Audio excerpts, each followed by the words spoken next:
What's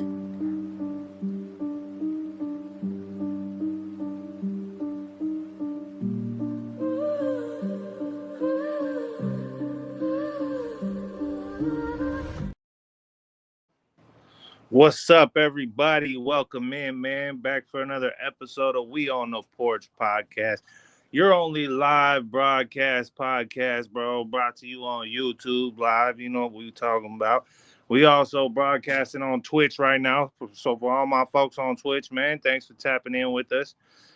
We coming in tonight with some pretty hot topics, man. We're going to be discussing the homelessness epidemic, man. Like, literally, I don't care what town you go in, dude. It's there. You know what I mean? It's widespread across the whole U.S.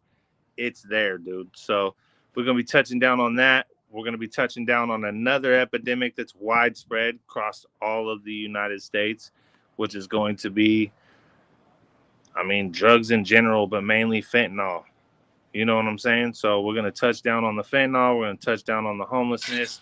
And then we're also going to touch down on some situations that have to lift it. Don't be retarded while I'm on here. Come on, bro. We also have to deal with a couple other issues that have to deal with the homeless camps and have to deal with the fentanyl and have to deal with all well-rounded.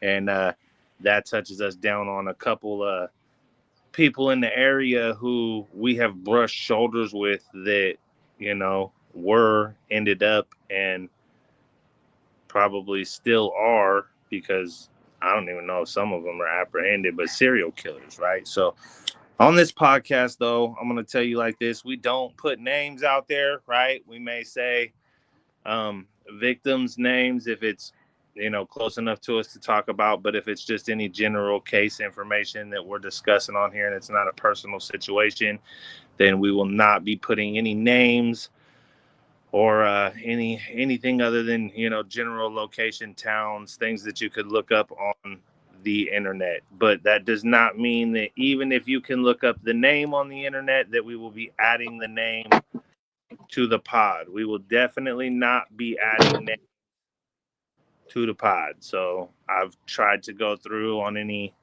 photos or anything that I've brought up on news and redacted names, because you could pretty much just look it up yourself if you want to know. I don't want to be the one that's throwing that information around. So that being said, folks, welcome in. It's another Saturday night. It's going to be a long one and it's going to be a fun one, man. We got my boy Mike D up in here, who just disappeared out of the fucking screen when I throw him on.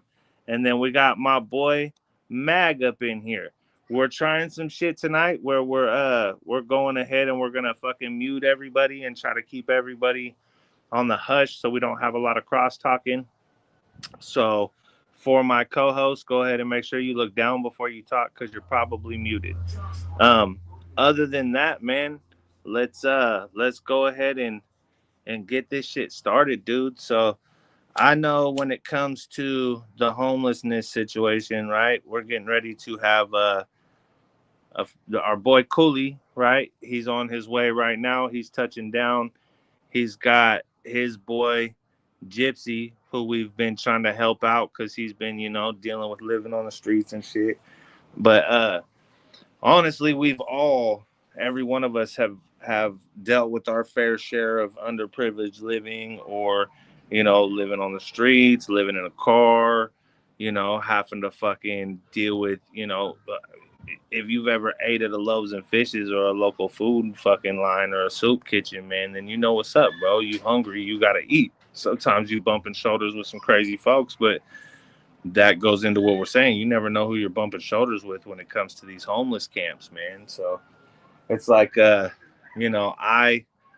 unfortunately, I've had to deal with being shifted around a lot. I get to places and people don't really relate very well with what I'm throwing down. You know what I'm saying? So I don't end up staying too many places too long. I think my track record was like a year and a half before they were trying to get me out. So at this point, your boy owns his own fucking house now, bro. I pay my shit and I'm chilling. You know what I mean? But That being said, I've been to a lot of different places. I got a lot of different stories to touch on, and I got a lot of different issues that have to deal with the homelessness, the drug pandemics, the fucking all the way around, bro. You know what I mean? We've lost a lot of loved ones. We've had a lot of loved ones taken out of our lives, and yeah, we just want to kind of touch down on that and share that with you because I got a friend of mine who was at work and just so happened that he would sit every day down at the little smoke stop and smoke with this guy who they came and swooped up because of DNA evidence, and he ended up being a fucking so it's like you just never know who you're really with, folks, and who you're bumping shoulders with. So on that note, though, I'm gonna pass the microphone over, man. Who wants to come in on it? Hey, what up? Okay. How you guys doing tonight? Um, I wanna. I'm in my car right now. I'm about to go back in the pad, and we're talking on. Are we starting with homeless topic tonight, bud? Any of you Yeah, would like so to? it's gonna be crosstalk all the way through. But yes, I wanted to start off with just touching on homelessness because it leads into the rest of the shit. You know what I mean? Word. So, like I said, I'm in my car right now, and my car just happens to be my home for the moment, and so I really understand what people be going through with homelessness, if anyone does, and I know all my boys do too. And it's for me, it wasn't. It'll drive people into a crazy mental situation. That's another topic, but yeah, it is messing with the whole nation, honestly, and it's the problem that I think the higher ups really need to put more attention and cash into, because we're really not get. I've been out here for 3 years, and I was in shock. So I mean, I'm doing shit to get out now. But for about 2.5 years, I didn't know what to do. Right, just live and don't be noticed. That's all I knew. And anyways, in that time though, what I've noticed is on the street that I stay on most of the time, I was the first car there. Now there are about 14 to 15 different cars, and they all get shuffled out, and they come more and more, just come throughout the years, and no one's doing anything about it. They come and they leave trash. Like, if you're gonna be homeless in your car, people, like, please don't litter wherever you go, because that is just the worst. It kills it for other homeless people too, but that's off topic. But yeah, seriously, I really think it's something that everyone needs to take a bigger look at. And when people give churches all that stuff, give things away. They'll give on Thanksgiving. They give turkeys away, right? Well, what homeless person gonna go cook a turkey? How are they going to do that? Actual. So when they talk about homeless people and they pass bills, they're talking about low income people. They're not talking about actual homeless people. So that's a little something I'll drop for right now. I'm about to enter the place for a second. So I know that up here in San Francisco, right? There's the issues with the homeless is fucking gnarly, bro. Like you'll literally be driving to work and there's the traffic chilling under the fucking overpass with nothing but just camps. You know what I'm saying? But one Yeah, thing that they have tried to do is they built this right here, right? Which is the mission whatever the fuck they're called. Mission cabins, right? So this is like basically pop-up cabins that they threw in the middle of the mission district in San Francisco where they had a homeless camp, and yeah, their cabins available to homeless people. Right now I can understand that when something like this happens, it's basically like those homeless people that like want to go through and get all their shit straight and whoop de woo. That's who they're going to offer this to. Homeless people with kids. That's who they're going to offer this to. They're not just going to offer these to your general, you know, dude on the corner tweaking out, bent over on fentanyl, just fucking himself over. You know what I'm saying? Like this dude ain't getting that. You know what I'm saying? No. So it's like, I seen some shit in Japan where when you're homeless in Japan, they have these things called pods, and you can go and rent the pod for the night, and you roll up and get in your pod and shut it down. You got TV, you got internet access, you got lights, and there's a fan in there. It's actually kind of cool, bro. Like, I was thinking to myself, shit, bro, like if they had them around here and I wasn't like a fucking gotta go to work every day and take care of my kid's daddy, bro, I could fucking chill in that shit every night, bro. I ain't even tripping. $20 a night. Let's go, bro. That ain't shit. You know what I'm saying? But it's like these motherfuckers out here ain't trying to help nobody, bro. And I know they took over the fucking they took over the what's it called? The hotel right there in town, right? And when they took the hotel over, they ended up turning it into like a homeless spot. But you had to like go and hook into the program and like get all this other shit fucking prepared and ready, and fucking you had to like get your food stamps and go on the workforce program and go there and apply for jobs all the time. So it was like there was like a steady flow of shit that you had to do in order to qualify to be in one of those places, you know. And it's like, if you really honestly, that's just like weeding motherfuckers out, because like if you really don't want to do nothing to take care of yourself, then you know what the fuck. And then it's like you got people who are out there that are like really disabled or mentally incapable of fucking holding down the job and doing shit the right way, and instead of the system helping them, they just fucking toss them off, bro. Like they literally took my nephew who was on a fucking on a like a manic episode, and instead of getting him help, they impounded his car, put him on a train, and sent him to Oregon. You know, so it's like I could really understand, you know, the situation when it comes to like, you know, mental instabilities and shit that just like really holds you down and makes it incapable of you being able to go out and really hold it down and keep a job, which how you gonna have housing if that's the case, you know. And then the offers, listen, like there's enough shit out there that they should be really like offering more Section 8 and helpful housing to people, bro, instead of just people that run in and manipulate the system to get that shit. You know what I mean? Flying solo tonight, folks. So, anyways, yeah, when it comes to the homeless shit, man, it really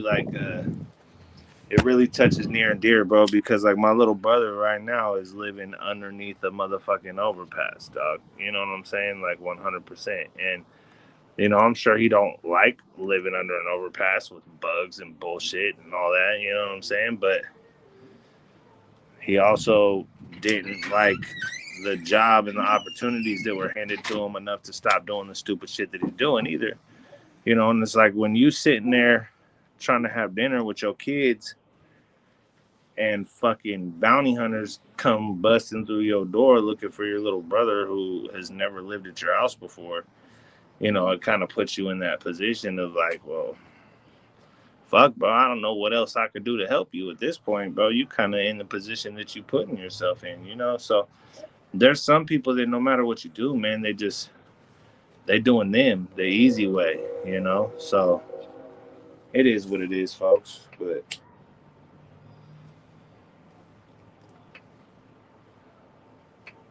I know when I was homeless myself, man, I had gotten into this argument with a lady in my complex, right? And she was banging on the wall. I was playing some music, chilling. She was banging on the wall. Well, on that wall, I had a picture hanging, and that picture that was hanging Yeah, man, go ahead. was like a fucking like a antique Coca-Cola picture, and my baby just happened to be sleeping on the bed right underneath it. So as she's banging on the wall, the picture's shaking and shit. And I'm just like, I go out and I knock on the door, and she's like, yeah. And I'm like, bro, is there a reason you're banging on the wall? And she's like, yeah, your music's too loud. And I'm like, so you can't walk over and knock on the door and tell me that my music's too loud? You got to bang on the wall? You know what I'm saying? Like, that's disrespectful as shit.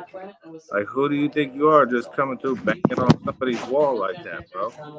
And at that point, I go, check this out, bitch. Like, I don't know who you think you are, bro, but that shit ain't gonna work like that. You know what I mean? We don't do that around here. And she's like, oh, I may be a bitch, but you won't be living here no more. Well, couldn't I find out she was like the new on-site manager or some shit. And the bitch done got your boy booted. So I ended up going through a spot. I was working union the whole night, you know. So I ended up going through a spot where like I was staying in a van and going to work every day, bro.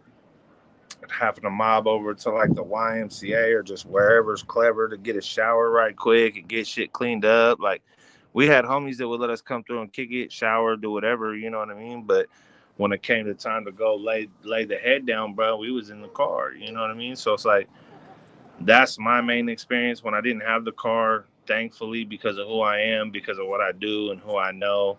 I had enough spots, but I mean, I was on the floor in trap houses and shit, bro. You know what I'm saying? Just fucking wherever I could lay my head down, I was laying my head down. So when it comes to that shit, like I was grateful because I've built enough of a bridge line and a support system and didn't burn my bridges down that I was able to climb and scratch and claw my way through the bullshit. And now we on the porch, bitch. You know what I'm saying? So at that rate, man, that's me. That's my little shindig on, that whole situation. I bounced house to house.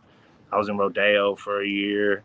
I was in Martinez my whole life, you know what I mean? And then I ended up out there in Bay Point. I was touched down in Bay Point for 8 years, and the house was right up against the old ball field and shit. And bro, that whole fucking park after COVID, bro, was just so full of homeless people, and they were lighting fences on fire, and the kids couldn't walk the trail, and it was just like, you know what I mean? Like when you live somewhere, bro, and you raising kids, you should have some sort of notion that like you ain't got to worry about these other fucking motherfuckers that are over at the park. You know, like there ain't even no respect among that situation.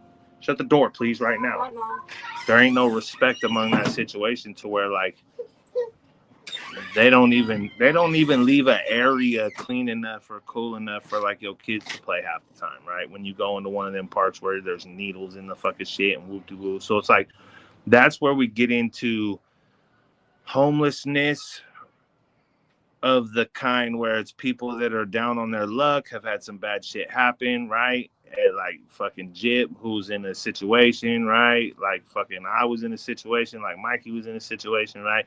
And then you have the I don't give a fuck about the world because I'm just gonna fucking slam needles in my arm and fucking throw it all out because I'm worried about whatever fucking trauma happened in my life before this type of homelessness. And that's the shit you gotta worry about your kids around. That's the shit you gotta worry about serial killers lurking up in the homeless camps and shit. You know what I mean? So on that note, I'm gonna pull back a little bit. I'll let one of you jump in and kind of touch down on your situation real quick and what you got to bring to the homeless situation before we try to get Gypsy in here on solo screen and let him rock a little bit of real life story right now.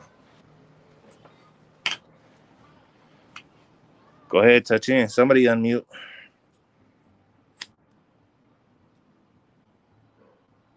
Any one of you can unmute and start talking right now.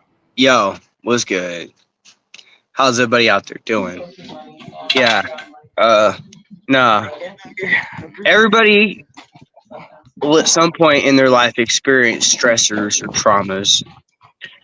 Some people will have somebody in their family or someone that they know go through and experience homelessness.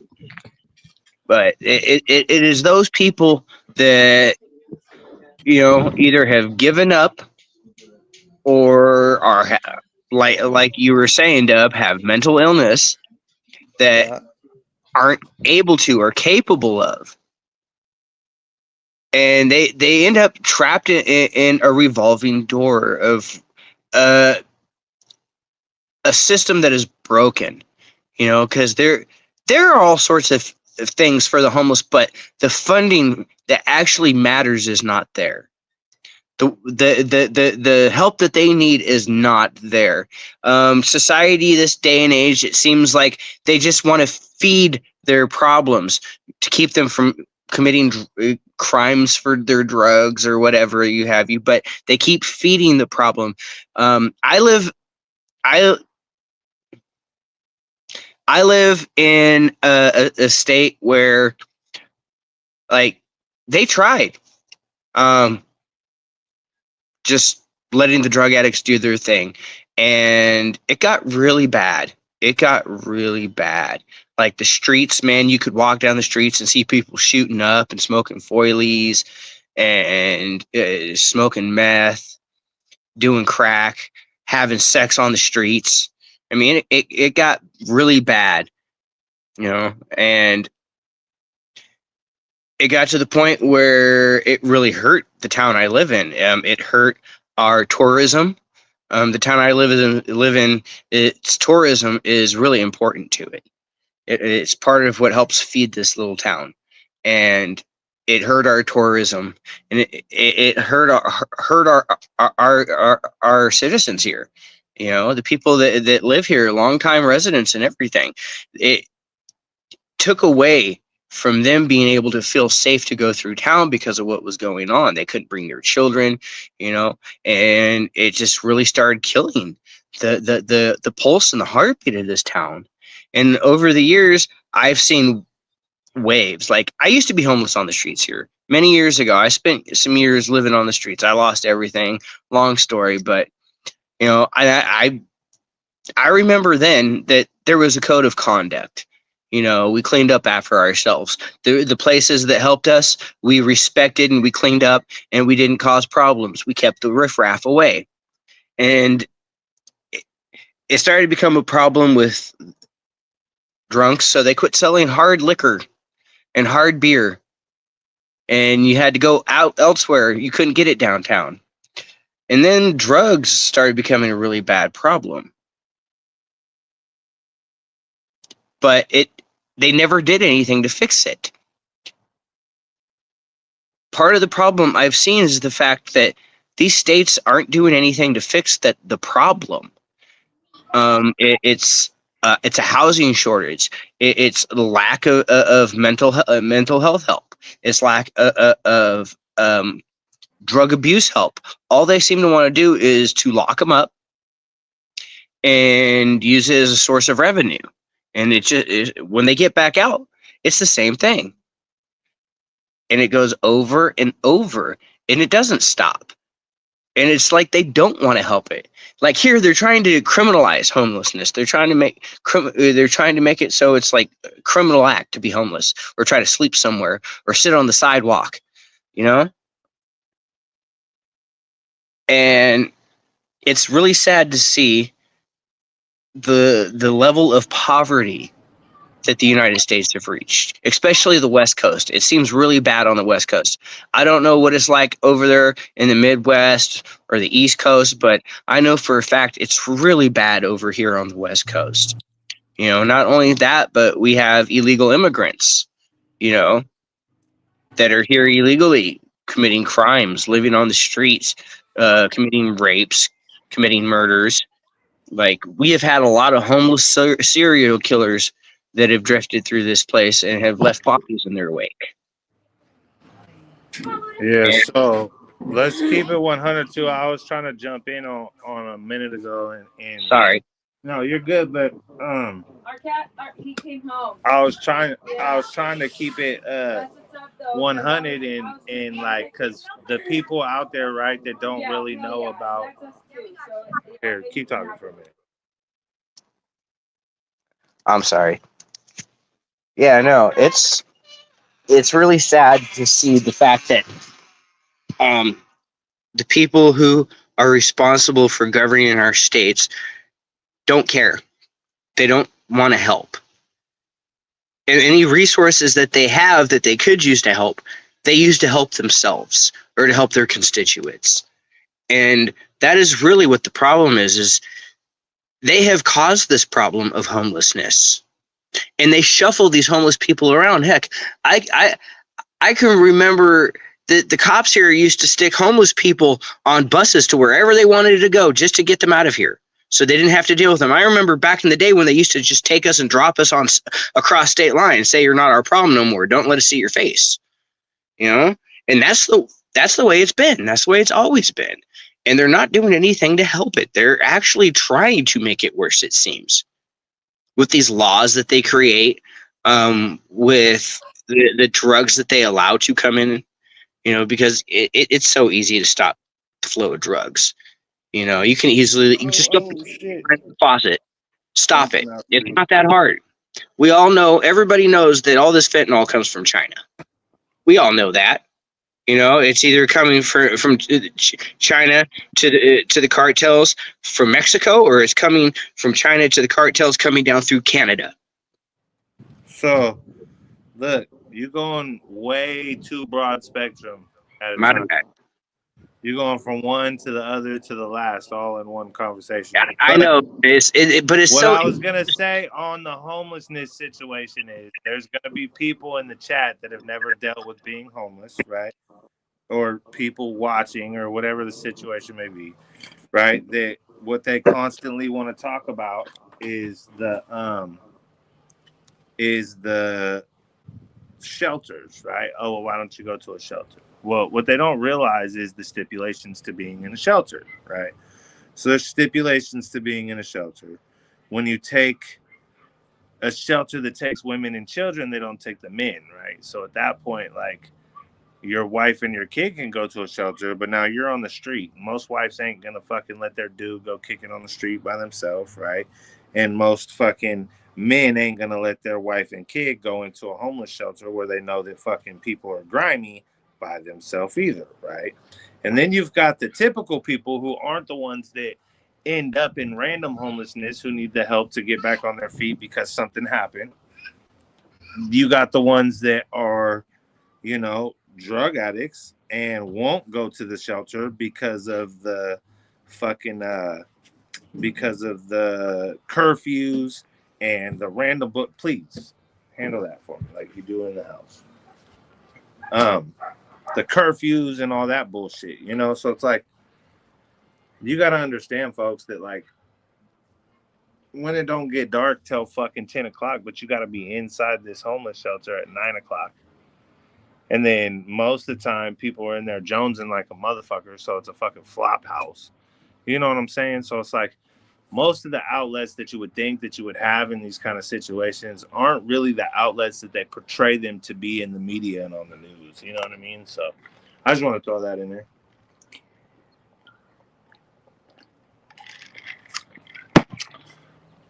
With that being said, man, I'm gonna let Mag talk for a minute. You got something to touch on real quick, Mag? Yeah. I'm sorry. I was just dealing with something. Where are we at? I'm so No, sorry. you good. We were just chopping it up. If you don't have something to touch on, I'm gonna throw Gypsy on for a minute and let him put us up on some game. Yeah, let Gypsy throw us something so I can actually have something to respond with. All right, cool. Sounds good. I'm gonna go ahead and fucking throw Jip up on the solo, man, and let him run down some shit for us. Cool. God damn it. Hold on, something ain't working.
Hey, how you guys doing?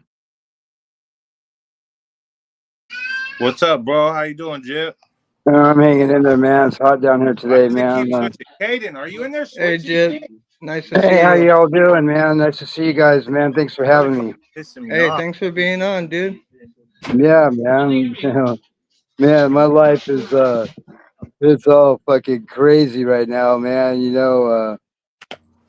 Just trying to, do the best out here, you know, be making a difference, you know what I mean? So the homeless aren't really like looked down upon, like, man, I'm constantly cleaning up after people, you know what I mean? Saying, hey, if you want to keep a spot available to like function in, man, that you can't be leaving a trail of garbage, And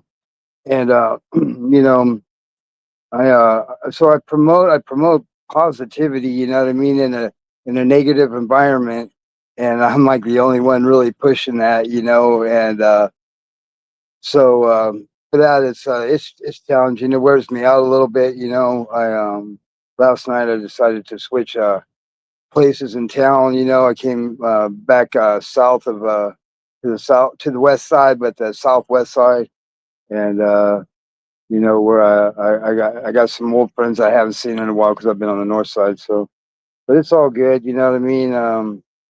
You know, I was listening to you guys, talk about the services and shelters and all that, and I'm here to tell you about Stanislaus County.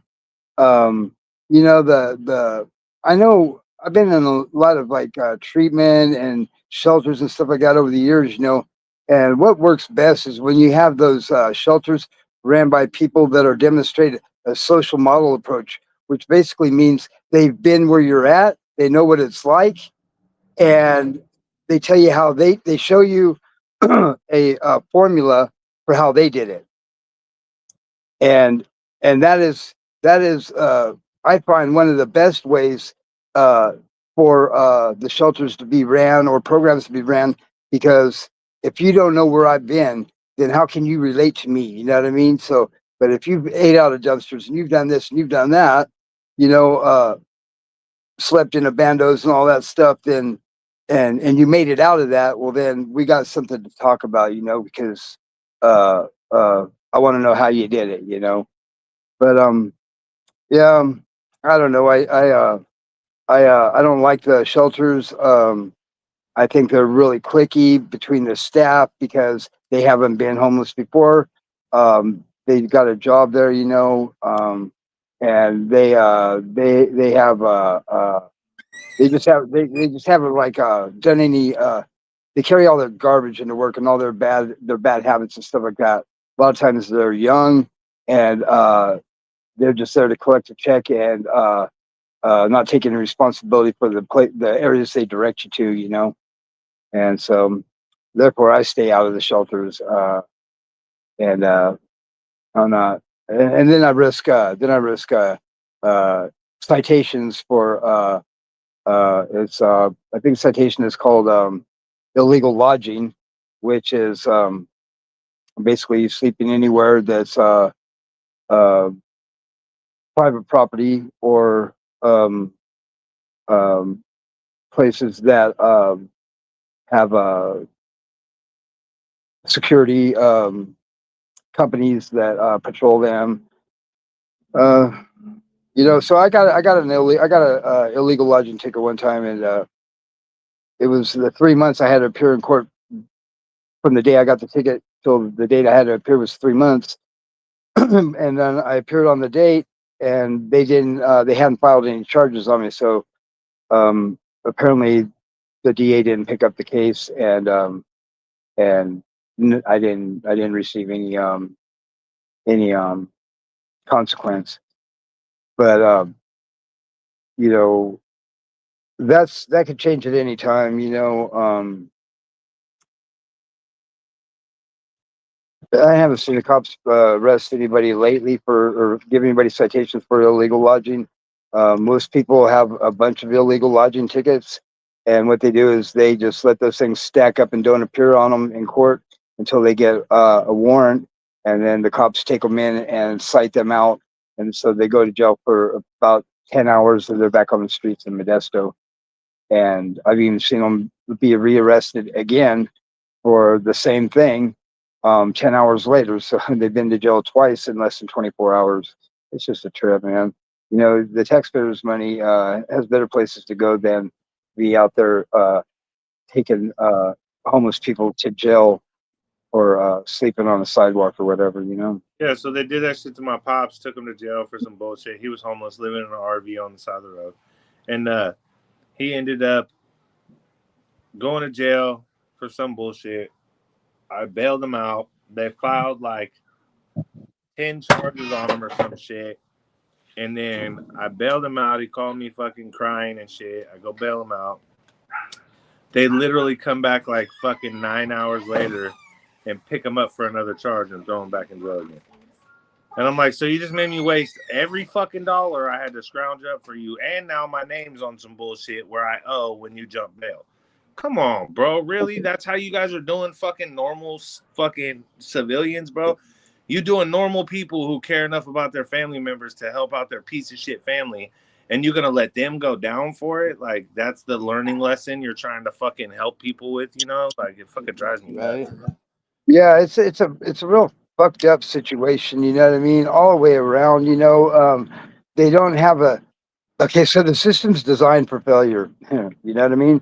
It's not right, but that's the way it is. You know what I mean? It's designed for failure, you know. The cops want to keep you on probation so they can get in your pockets. Once you're on probation, you're searchable. You know what I mean? You're Yeah. not on probation. If you're not on probation, man, they can think that you got whatever you got in your pocket, but they can't go in your pocket if you're not breaking the law. You know, if you don't, they don't have probable cause, you know, so you have to know, it's important to know your rights. It's important to know what they can and can't do while you're on probation, what probable cause is. And, you know, and then there's cops that just don't give a fuck.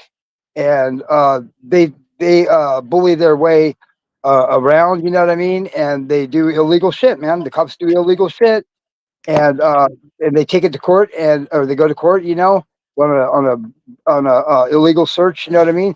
And then it all depends on what kind of public defender the guy gets, whether or not the fucking, you know, he's on probation or not after that, you know what I mean? Like, you know, it's fucking crazy, man. And a lot of people don't know their rights, man. They don't know, you know, they think they got something illegal in their pocket, and they instantly think that that when the cop goes in their pocket that they're guilty, even though they weren't searchable. You know what I mean? There was no reason why a They cop snitch would be on in their their. stuff all the time. Yeah, you know what I mean? Yeah, they do, or they don't know their rights, you know what I mean? And fucking they'll tell on themselves and fucking everything else, man. You know. That shit's crazy. I had a fucking drug charge expunged from when I was in basically I was in an alleyway where there was basically a meeting going on with a bunch of like I ain't gonna say whatever blah blah blah blah blah. So gang task rolled up. We were just sitting there fucking rolling a blunt up, and then when we get out, we all get pulled out of the car, lined up in the alley. We're all on our knees behind our back, and I forgot I had a Vicodin in my back pocket. The cop that searched me didn't even fucking ask permission to fucking go into the shit. He reached into my pocket, grabbed it, and then when I fucking straight up said that he didn't even ask permission, my fucking public defender was like, all right, well then fucking if he didn't ask you, then he illegally searched you. That cop didn't even fucking come to court and the shit. And the cop even fucking knew. Like he wasn't supposed to do that shit. Here's the deal. Here's the fucking hack. Okay, here's the fucking tech tip. If you're not on probation and a cop receives a call, he's dispatched to it shows up where you're at. He says, "What do you do in the area? I got a call from a convenience store, whatever, saying that you're spinning around, acting stupid, suspicious." First thing that he does, he assesses the situation. He looks and sees, and then he asks you your name, asks you if you have identification. If you don't, he asks you your name, complete full name and spelling, your date of birth, and then communication stops between you and him. He sends that information to dispatch. Dispatch comes back 3 minutes later and lets him know if you are on probation or not. If you come back clear, that means you're not on probation and you're free to go. You don't even have to have any more fucking dialogue with that fucking cop. You could just fucking be like, give me my ID, I'm out of here. I got shit to do. And if probation jumps up on you, a van full of probation comes and they're in their probation clothes and all that shit, but the vehicle doesn't even have to say probation, and you're not on probation, and maybe the guy, outside your vehicle is on probation. Man, I saw these six pulled up. I was talking to this guy, he was on probation, and uh, a, a squad car and a van followed the squad car out. But we were eye-fucking the fucking van because it didn't have a plate on it and tinted blacked out windows. And we said, man, you notice that van didn't have no fucking plate on it? And no sooner than we said that shit, that van circled around in the fucking parking lot and pulled up right in front of me in my Tahoe. And they jump out the slide door, slides back. 5 of them get out, you know what I mean? And they're in front of my truck. They're trying to make it around the back. They got pens, fucking their cell phones out, like holding the camera. One comes up to the passenger side. He's fucking inside my fucking vehicle, And then the guy I was talking to, he's right outside my door. And the cop goes to me. He asked me, "Hey, what's your buddy's name right there?" I said, "What the fuck? Why don't you fucking ask him, bud? Fucking I ain't fucking telling you shit. As a matter of fact, are you guys probation?"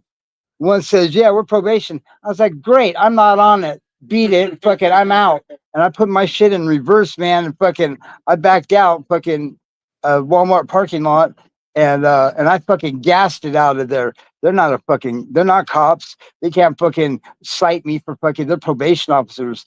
They don't have the authority to fucking write me a ticket or any of that shit. They could tell their buddies all the fucking shit they want, but you know what? Fuck them, man. Fuck probation, Fuck Stanislaus County probation. What? I got one to bounce off of that. So I'm sitting there one time and I go pick up a 1/4 pound of weed, right? I got 30 Xanax and 30 Norcos in my pocket in a bag.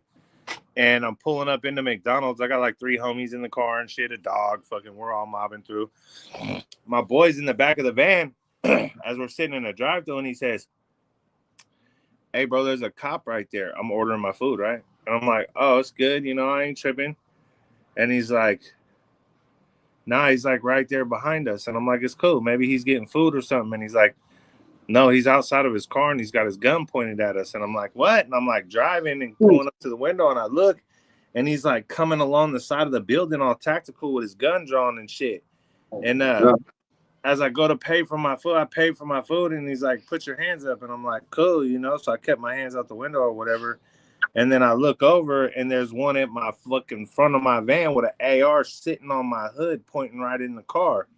And then 2 more come up to the side and open the passenger door, and they have us all get out and shit. And I'm standing back there. They start searching us. They're fucking asking us questions. I'm like, "I don't know what the fuck you're talking about." And they're like, "Where'd you just come from?" I was like, "My mom's house." And they're like, "Where's your mom live?" And I'm like, "Over off a Holiday." And they're like, "You didn't just come from over off a Fig?" And I'm like, "Nah, I came off a Holiday." And they're like, "Well, some stuff happened on Fig in a white van, man, that matches your van's description." I'm like, "It wasn't us, bro. I just came out here." You know what I mean? So they end up searching my whole car, find hella bullets. Fucking, they're asking me where the gun and shit is. I told him at home in the safe with the drugs, and he started fucking saying, "No, I found a bunch of drugs in your car," and fucking whoopie woo. And I'm like, "Whatever, bro. I don't even give a fuck." You know what I'm saying? It's nothing. It's weed. And then he reaches in my pocket and pulls out the Xanax and the Norcos, and they get us all out. They have somebody drive through and do like a lineup. They did a lineup in the parking lot and drove back out of the parking lot. And as they drove back out of it, we were all on the fucking little local fucking news pages on social media and shit. It was hella crazy. And as they pull back out of the parking lot, dude comes back and is like, "Nah, that ain't them." Well, some chick apparently, somebody followed her home in a white van and then kicked her door in after she went in her house and robbed her. They did a kick door on her, robbed her house and shit, stole her keys and all kinds of shit. So the description she gave of the van matched the van we were in. Well, come to find out, because they didn't give us any probable cause or read anybody any kind of rights before they fucking searched my car, They literally, the chief of police pulls up and he's like, listen, you guys ain't the ones we looking for. You were not positively identified. We apologize for, disrupting the day or whatever. He goes, we ain't the weed police. All your weed's still in the car. He said, next time, keep your pills in the pill bottle and drive safe on your way out of town. I got back in the car. I had 4 big ass bags of weed on the fucking thing, and he walked right up and shoved my pills right back in my pocket, dog. That's the best scenario that it could have fucking been. And I was like, wait, what the fuck just happened? I fucking popped 2 Xanax on the way out the fucking parking lot. Like, holy shit. Hell yeah. An arrest, a legit arrest has to have certain components. Like, they have to have certain components. And if they don't, the district attorney cannot file charges on that case. You know what I mean? He won't do it because he'll look like an idiot as soon as the fucking public defender fucking punches a fucking hole, right in his shit, and Yeah.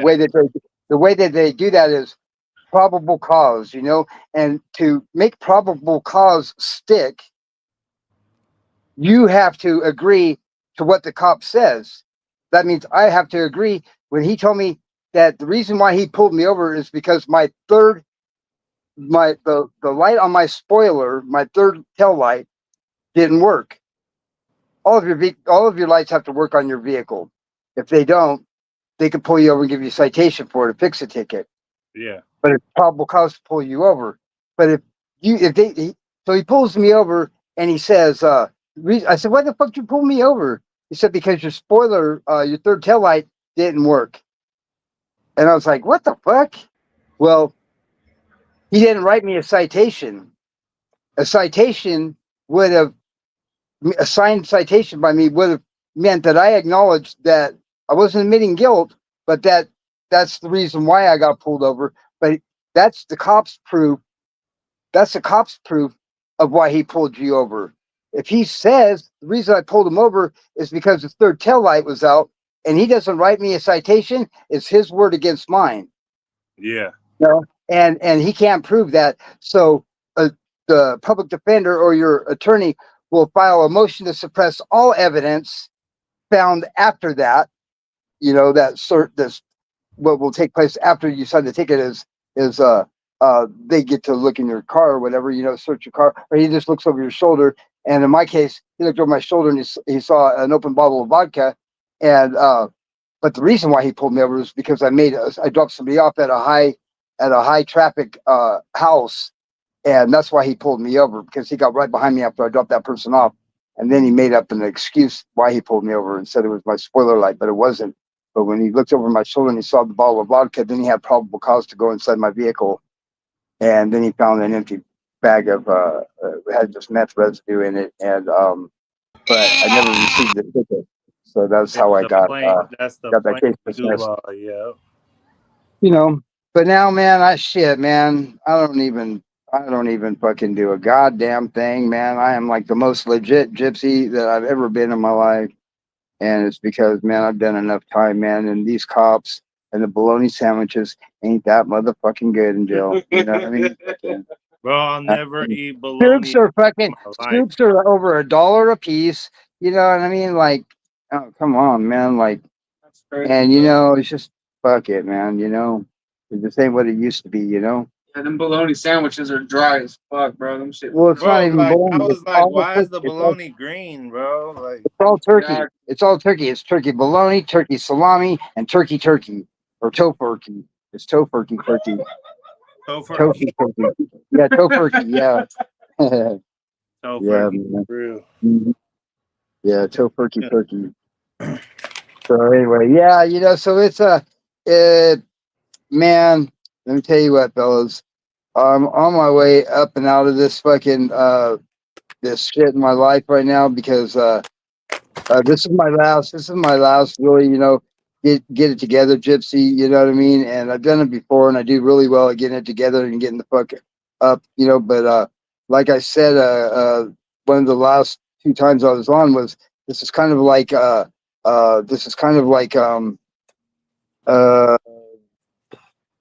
just a project, for me out here. You know what I mean? Just to, because I've only been out here again since March.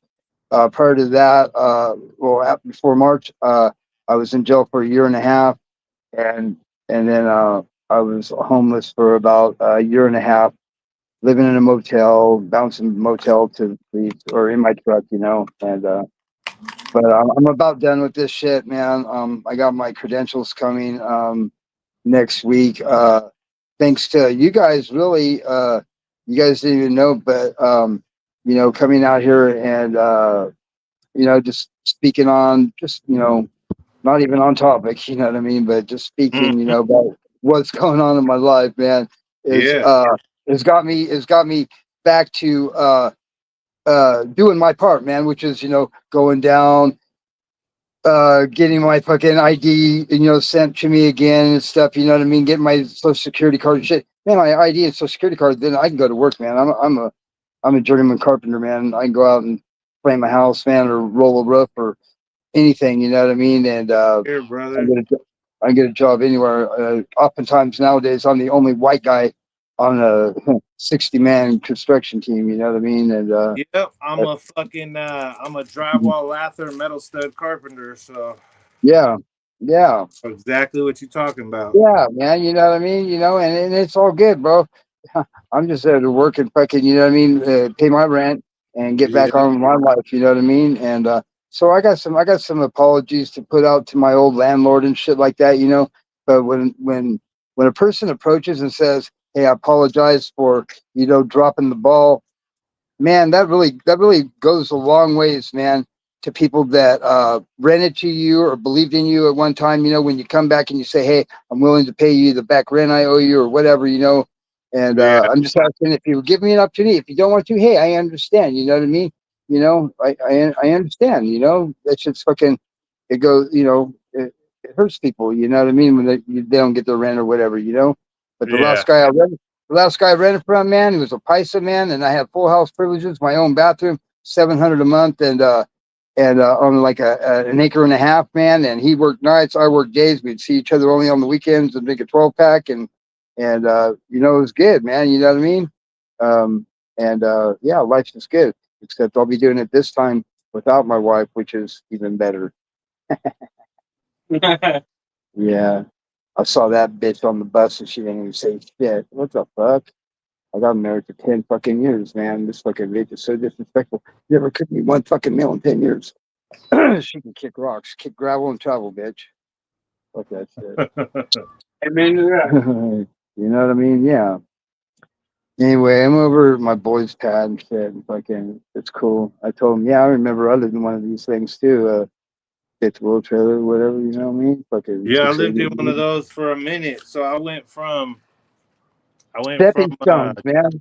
just bopping around. I was in one of those for a little while that a Yep. friend of ours had at a little spot. And then we ended up in a fucking van after that, and then ended up in an apartment after that. But the fifth wheel trailer was cool, bro. But if it's not hooked to a truck and it's just hooked to the jacks outside, my fat ass makes that motherfucker. That shit would tip, bro. Boy, like I'd be in there trying to bust cheeks and get my fucking, you know what I'm saying? And that motherfucker, hey, if the trailers are rocking, bro, jack the jack up I'm a little coming more. knocking. You know what I'm saying? Yep. Bro, I guarantee you, I've had this motherfucker rocking, bro, a few times. I bet this motherfucker, Rocking like top ramen. even when you walk Done in 3 minutes. so even when you Right. walk through Mikey, this bitch, what's up, dog? even when you walk through this bitch, it squeaks, bro. I guarantee you, when homegirl was here, we like, Sure, I'm sorry. I'm listening to the conversation when I'm trying to deal with my little one. it's all good, brother. Yeah, Welcome back, man. So dog. blessed, man. So blessed. You know, Man. I I have to say, man, I commend you, Gypsy. It's a hard life to live. You know, it's hard life to recover from and get back on track. And it's good to see somebody that is doing that. Well, I'll chronicle it with you guys, man, because know that you guys are the inspiration and the drive. I didn't even know it was going to come from you guys. You know what I mean? And my boy Cooley, I didn't know, man, but you know, I feel obligated, man, to do my part. You guys, it's called meeting each other halfway, man. It's called reciprocation, man. Because you can't Yeah. just do, you cannot just do for a person, man, without them. If they're not doing something back, man, they're basically saying, "Ah, fuck you, man, just feed me." You know what I mean? And that ain't right, man. You know what I Yeah, mean? So, exactly. so that respectful reciprocation, man. You know what I mean? It makes people want to help you, man. You know, it makes people want to fucking, you know, just be there with you, man. You know, to go through it with you. You know what I mean? It's just a great opportunity and experience that you have when you're coming back up out of a situation. You know, whatever kind of situation you're in, homelessness or fucking loss of a job, whatever, man. You know, Yeah, that's 100 all the way. man. You know what I mean? And Right. but yeah, I said something about stepping stones, man. And you know, thing about stepping stones, man, is this is the fucking the analogy that I use. I'm on this side of the river. My object is to get to the other side of the river. What I've done most of my life, man, is want to get there fast. You know, we live in an instant world. Since microwave ovens came out and then cell phones and all this shit, man, you can have everything instantly, right? So we want shit when we want it, and we want it now, else we're gonna fucking throw a fit, right? And so Yeah. when you're trying to get your life back on track, you see three fucking rocks, man. You see as far where it's three rocks to reach your goal. But what happens, man, what you don't see is that the second rock, you jump onto the first one and you go to jump onto the second one. But what you don't see, because it's a little bit further away than your eyes can see clearly, is there's a little bit of moss on it and it's wet. And when you jump, you hit the damn fucking edge of it and you land in the water and then you land downstream on the same side of the damn river you were on, right? And then you're Yeah. disappointed. You know, you're disappointed. You know, you just have this bad feeling. You know, you don't want to try again. You know, you just want to go back to doing what's comfortable, which is ain't shit. You know, and being miserable.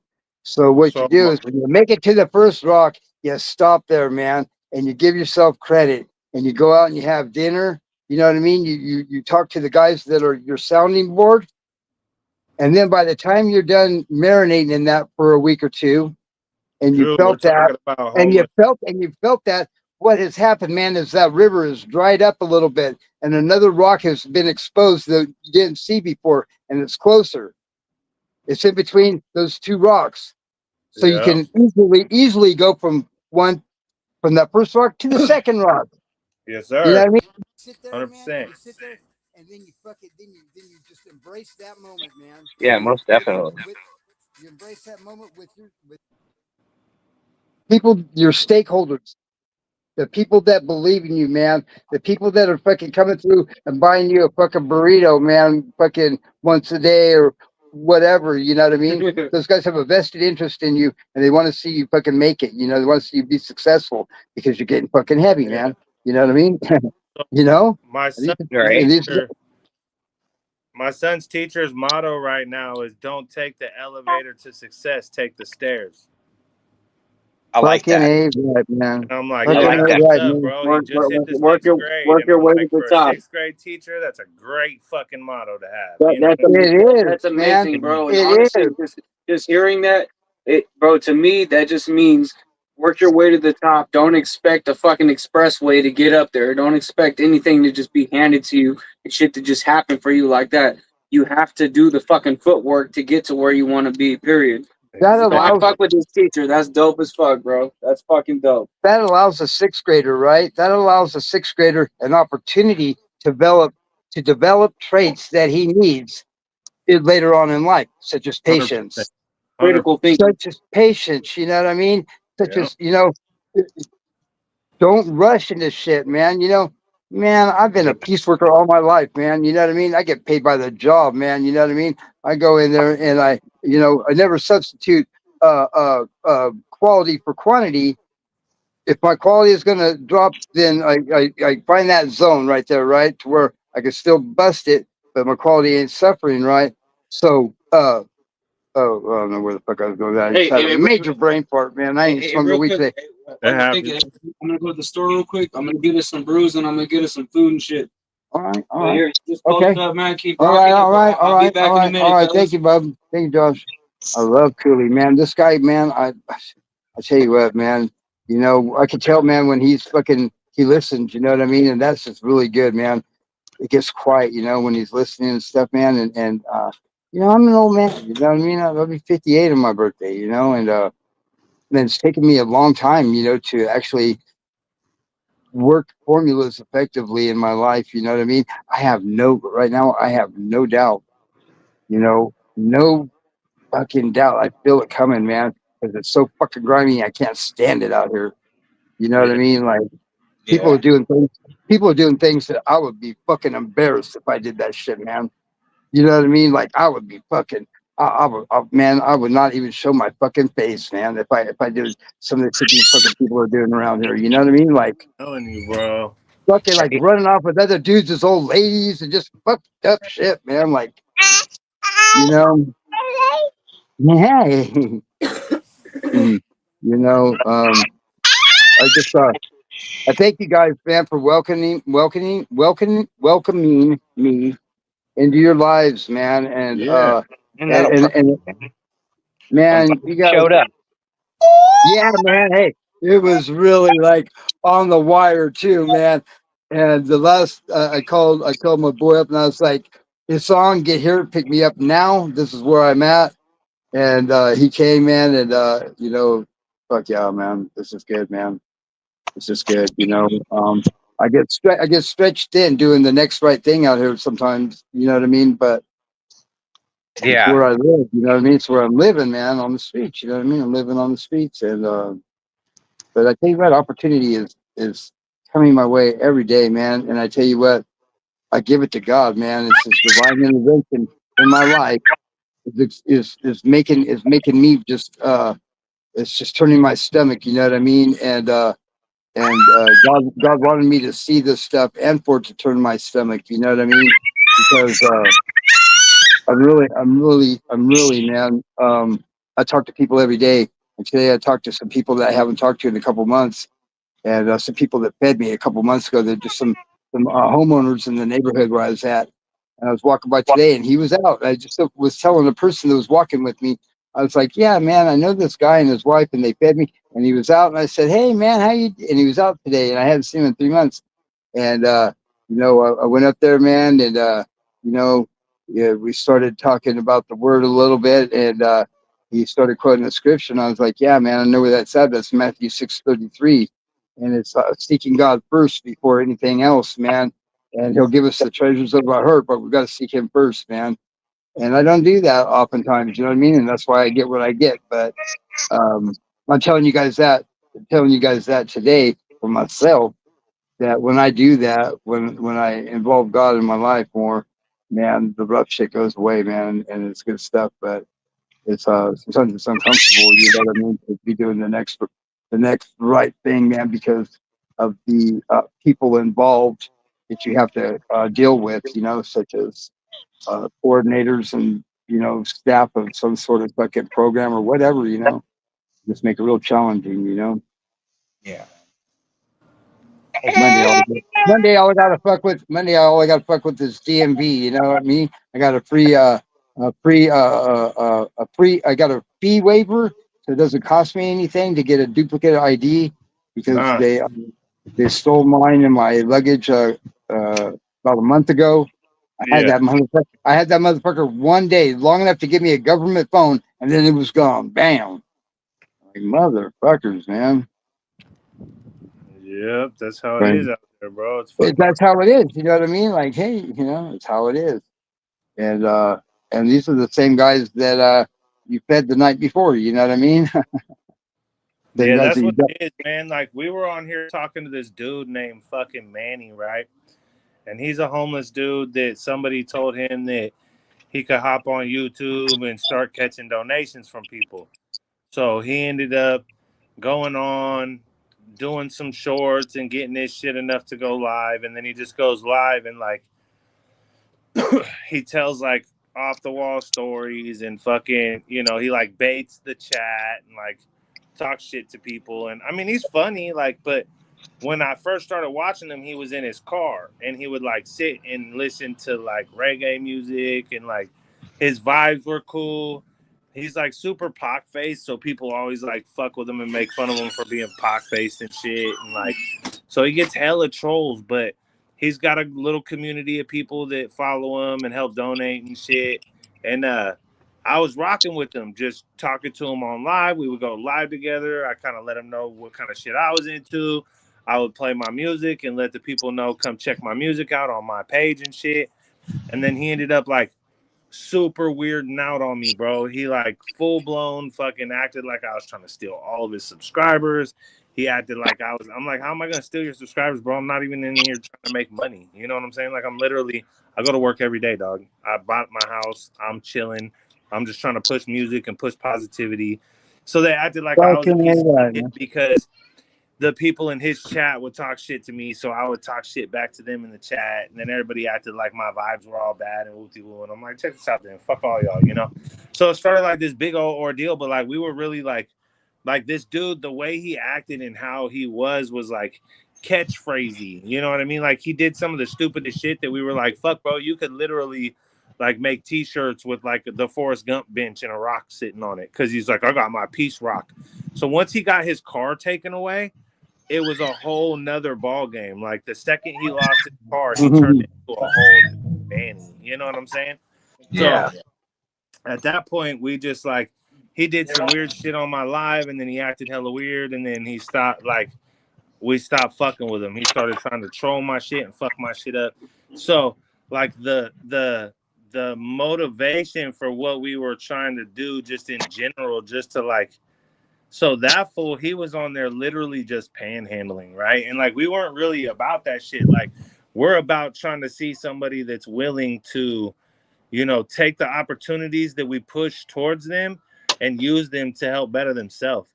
This dude would literally get a donation and be like, "Oh, Not I'll be using them back to in take 20 minutes, advantage of chat." people's kindness. Yeah, he would be like, "Oh, I'll be back in 20 minutes," and when he comes back on, he's got a bag of mushrooms and a beer. You know what I mean? So it's like, okay, well, we know where the money just went. Like, so it's like at that point, for Cooley to come through and, you know, see who you are, get your story, really be rocking with you like that, and like to see what type of person you are, and to know that like really some people just like, that's the thing. Like, I'm really from the streets, like not from the streets as in homeless, like from the streets, like I'm from the block. Like my whole family was dope fiends. Like I know the fucking I'm with the shit, you know, I know the get down. So it's like at that point, like we know that not everybody has to be fucked up or a dope dealer or fucking, you know, have fucking went out and committed hella crime and all this shit and be hiding or be tucked away in a homeless camp or none of that shit.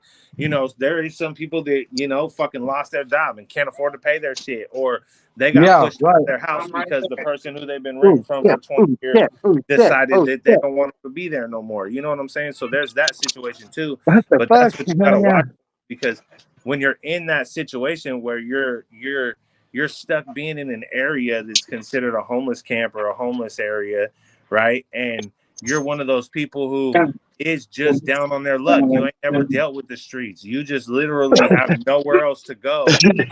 So you end up in one of these places. That's when you got to watch out for those grimy motherfuckers, bro. You know what I'm saying? Because I'll tell you what, rape and murder and weird shit like that happens so much among the homeless community and never gets talked about. You know what I'm saying? So it's like, you really got to watch it, bro. Like, to those parents out there that are giving that tough love and kicking their kids out on the streets because they don't want to comply, just remember, you may get that phone call because the streets are really fucking cracked. You know what I mean?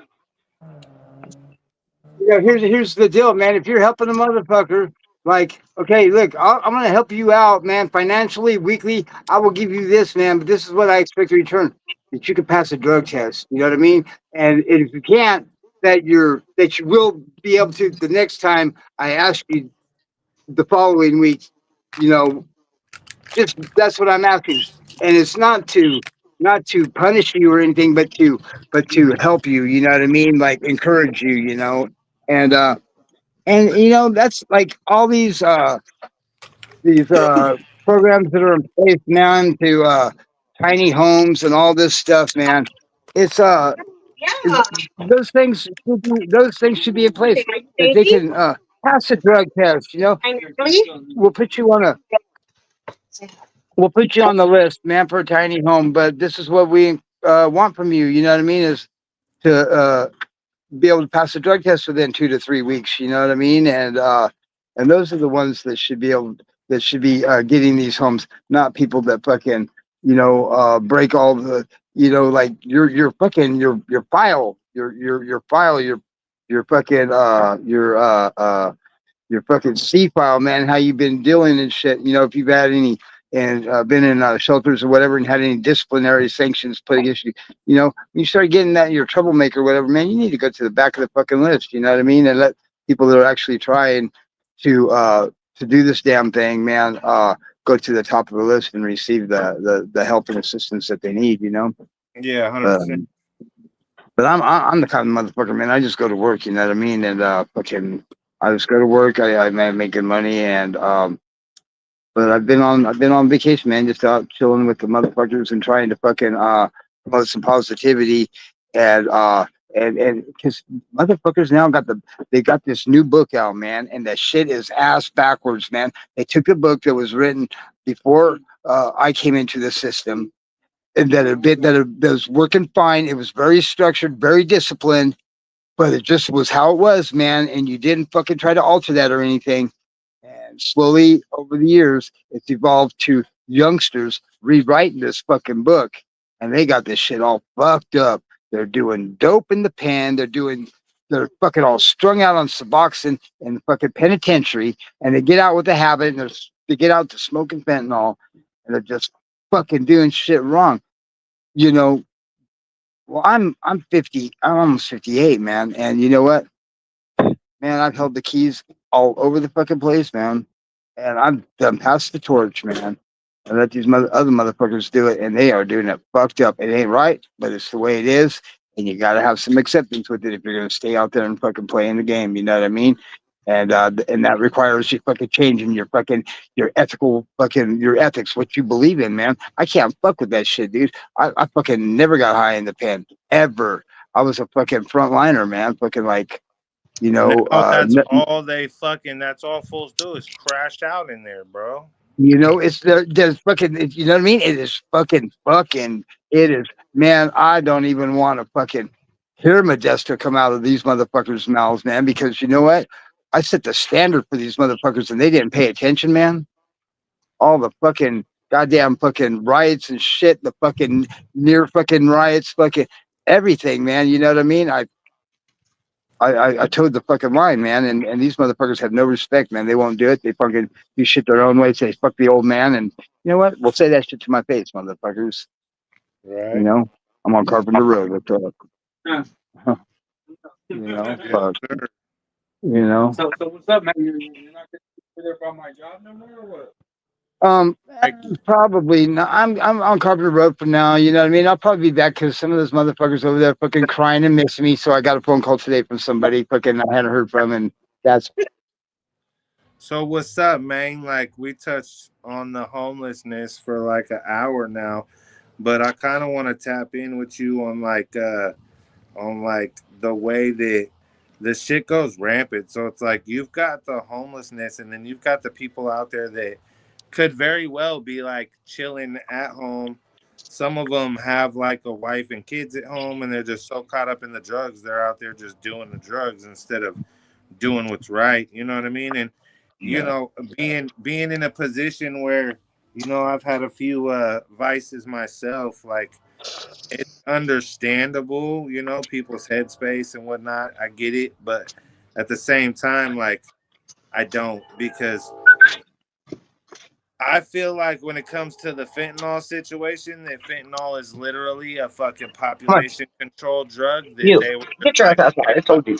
Go. we're gonna throw this out there, and if people don't care enough about their life and want to test it and go to this, then fuck it, they could test it and go to this.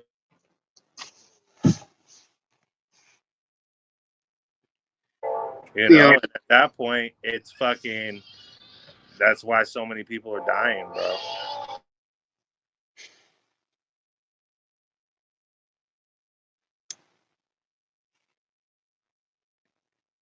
It's gotten to the point where what's going on is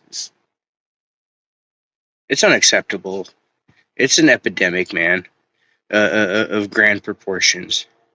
And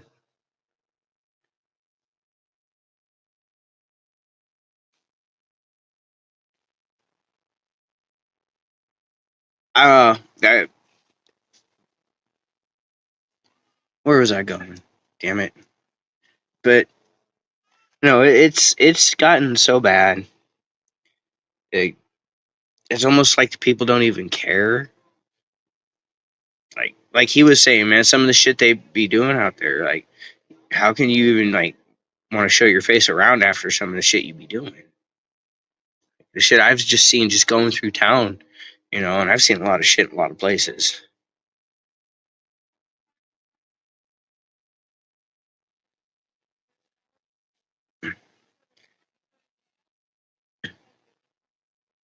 Yeah, it's bad all Yeah, I mean, over. most of these pictures here, San Francisco or Oakland, but it's like it's trying to say in San Francisco that the overdose deaths plummeted, and I don't believe that it's because of less drugs. I honestly believe it's because of more accessibility to Narcan. You know what I'm saying? Yeah, So it's like if you're accessible to the Narcan and you have that at and hand, here's the thing, that's man. good. I've seen them Narcan a lot of people that after they Narcan them and they come back, they refuse medical treatment. They won't go to the hospital. You know, I don't really think they understand that the Narcan is not a permanent solution. You still need to go seek medical help. I've seen people sit there and die after the Narcan wear off, and they're still so flooded with the opioids they end up dying anyways. A lot of it has to do with, do they take responsibility for their own health and well-being at that point? Yeah, You which know, is why I believe it's population control. Because if you don't give a fuck enough about your life, then fuck it, gone. don't get me wrong. I've been a drug addict, bro. I was strung the fuck out, bro, and it got to the point where I couldn't look myself in the mirror anymore. I couldn't stand who I was, the life I was living, and I had to make a change. I had to make it not just for me, but for the people who invested so much of their time and faith and hope and belief in me that I was a better person than I was being. And a lot of these people, man, they're not bad people. Some of them, end up that way. Some of them just completely give themselves up. But not everybody out there doing drugs is a bad person. Some people, were duped into that shit. Some people use it as a coping mechanism that's turned into a disease. But not everybody out there is a bad person. There's a lot of good people out there in bad situations. But the longer they're in that bad situation, the less active they are in trying to figure out a solution. You know, and without the proper ability and places to go, because we have a whole lot lack of resources up here anymore. They've cut a lot of funding, and we just don't have it up here. So a lot of people are really just stuck in their situation and don't see their way out. I remember when I was homeless, man. I thought I was screwed. I lost my home. I lost everything I owned and had nothing but the clothes on my back for a long time, man. For the first year of it, you know, for the first year of it, I didn't know what to do, but I was clean. I was sober. I didn't drink. I didn't do drugs. I'd been sober and clean for a long time, and I knew that's not where I wanted to go. I wasn't going to be able to find solace, and the only thing that really kept me from doing stupid shit and trying to improve myself was to think about all the ones that believed in me, invested in me, and sacrificed for me. And I think a lot of people are lonely and they've lost their support in the people that believed in them. And it gets hard, you know. Mental health gets bad and you just want to escape, so you turn to drugs. But it's not the answer, because all that's doing is killing you. Consider it passive aggressive suicide if you want to, because there's only two ways it's going to go. You're ending up locked up or you're ending up dead. Yeah, 100%. When you're doing drugs, man, you find yourself in a situation where you're doing bad things, and you're either going to wind up dead from doing bad things or doing drugs, or you're going to get locked up. And if you get locked up, you know, what then? Then they got you into the revolving door, and they can sit there to make your life miserable, which only drives you deeper into despair. They're not there trying to help you improve your life. They're there to keep you in the loop. Yeah, 100%. Instead of realizing what the main root of the problem is, we spiral deeper into despair, and we find ourselves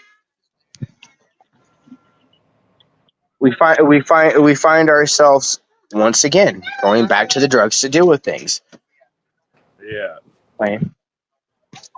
100%, bro. And when it comes to fucking being stuck on the streets and so when you're living in a car and you're trying to maintain and you're on the street homeless, the cost of living gets to be so drastic. It's unreal. You were on your way home. They say we were on our way. You know what I mean? We end up being to where it costs more to keep gas in your car. It costs more to keep food in your stomach. It costs more to keep the milk in the motherfucking ice chest each night if you got your kid or some shit. So people don't really take that into account, man. Like, there's people that are out there that are just homeless and doing drugs and sitting on the street. And then there's people that really have no other place to be, and they're just trying to survive, man. And it's like, that's where it's like I tip my hat, and anytime I stop at a corner, I don't give a fuck if all I got is a little fucking bit of crummy ass weed on the bottom floorboard of the car. I'm gonna grab that shit and I'm gonna hand it to homie standing at the corner with the sign, because even if he don't smoke weed, he out there on the streets. He got that barter system. That little bit of some crumbs you just gave him, he may be able to go right over to the little camp real quick and turn that shit into something that's gonna make him fucking a cheeseburger and a hit off of his pipe for the night. You know what I'm saying? So it's like, you never know what you got and what it may do to be able to help somebody. You know what I mean? I literally just gave this lady my shoes in fucking Oakland 2 weeks ago. Threw my Crocs out to her. Said, "Here, take these." You know what I mean? My wife just washed them last night, bro, because she out there walking no shoes on hot as fuck concrete. So it's like, never hesitate to help somebody in need, folks. You never know how far that goes. You know what I mean? Mag, where you at, dog?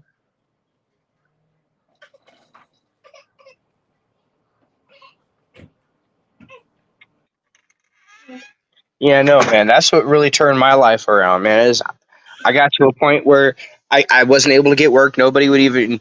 I was flying a sign saying need work, hoping somebody would give me a job. The other side of my sign says, "Hey, I'm not asking for a handout. I just need help." Imagine what it takes to sit here and fly a sign asking somebody for help. It's not easy.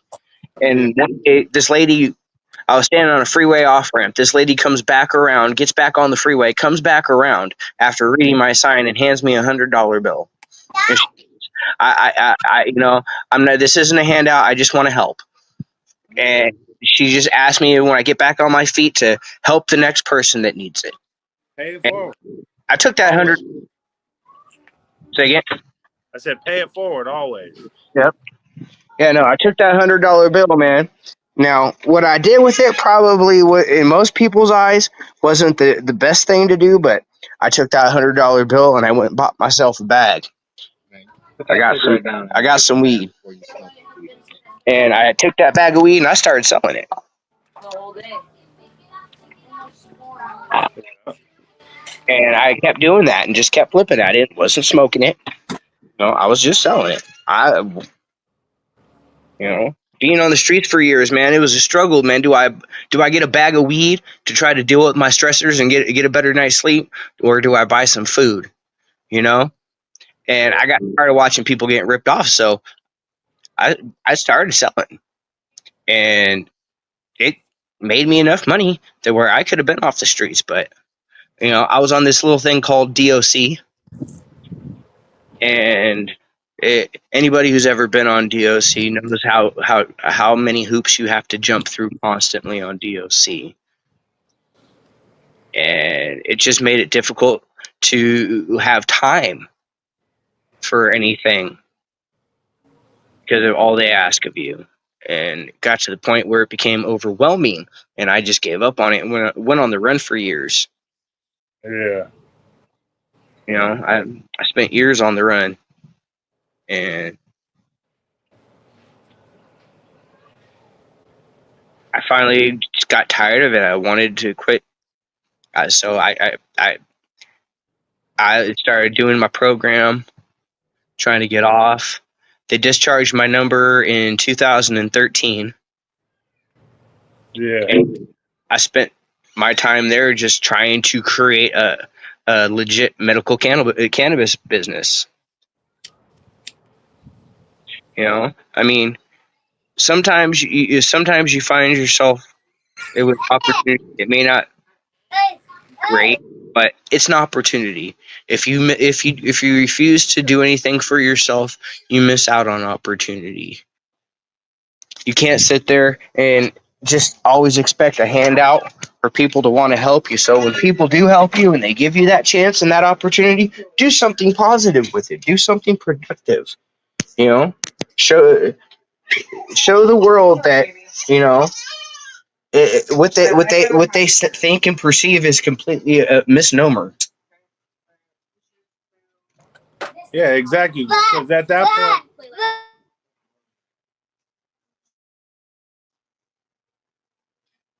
Because look at Gypsy, man. Gypsy is proof that we're not bad people. We are not bad people. We have bad lives. We make bad decisions, but we're good. We want to do better. You know, a lot of it is the lack of people who have anyone. There's so many of us out there that don't have anyone that you know gives them a mirror to look in, so they can really see themselves. But they see a better version of what could be. You yeah, know, 100%. Cooley looks like he got something to say, man. Unmute yourself, brother. Oh, I didn't know I had the option. So look, you guys have all seen the metamorphosis of from the time I've met him and to where we are right now, and everything that we've been trying to do to help this man out. I might talk a lot of shit in these chats, but I don't tell you guys everything that's going on with me personally, bro. When I met him, I was going through one of the hardest fucking times in my life, bro. And I'll be real with you, like this is like right after I moved out of the house and I moved into this fucking trailer. I was I was going dark, bro. I was thinking about suicide, bro. I was feeling like, bro, it's fucking over, dude. I don't see how the fuck my life can ever fucking come back from this to, you know, to where I'm at right now. And fucking one day I'm out in the back and I'm just sitting there and I'm fucking thinking about this shit, bro. I'm just sitting in the back with my hand in my head and I'm sitting there and he just walks up on me out of nowhere while I'm literally thinking about this shit. And doesn't even know until right now, me telling, like, you don't even know right now until me telling you it. That's what I was thinking about. You walked up and fucking, you just gave me simple conversation. We started talking. You were Divine telling me intervention. what was going on with you, and like how these motherfuckers out here are scandalous. And hold on, give me a second. Yeah. But at that moment, bro, I was dealing with so much, and the fact that you walked up right then when I was in that fucking mode. I know you say now, just like when I pulled up on you that next time, and I was like, "Hey, Gypsy, like, what's up, bro?" Yeah, man. Yeah. I feel the same way, bro. And I heard somebody's testimony that made me feel like, fuck, do I really need to trip this hard off of what I'm going through right now? After hearing what this man just told me. And this man has become my fucking brother. I fucking love this dude right here. Gypsy is my fucking brother. I You love know? you too, We're live. Billy, man. Fucking the biggest of love and respect, bro. Fucking, You know what I mean? Like fucking banging that shit hard, bro. I told you today, bro. I ain't lied to you yet, man. Yet, Yeah, keep it up. Yeah, Keep it up, motherfucker. that's right. And I expect the same back from me. You know what I mean? Oh, yeah. And as long as we do, dude, and fuck up, bro. We fuck up and we admit we fucked up. You know what I mean? So clean that shit up as quickly as you can. You know what I mean? And that's what we do. You know? Yeah. Fucking ain't none of us perfect, man. But one addict helping another addict, bro, it's without parallel. That means there's nothing like it, bro. There's nothing like it. It takes one to know one. It's You know what hard. I mean? It's hard to find that shit because not everybody is built the same, and not everybody goes through the same kind of shit, bro. But Dubs, if you remember, so it wasn't that same day, but it was the next time I saw him when I got out of work. I happened to be pulling around, and I saw him sitting in the back, and I was like, "Hey, Jib," and he was like, "Oh shit, what's up, Josh?" And I was like, "Okay, we remembered each other's names." Like, okay, it's like that. I started talking to him for a minute.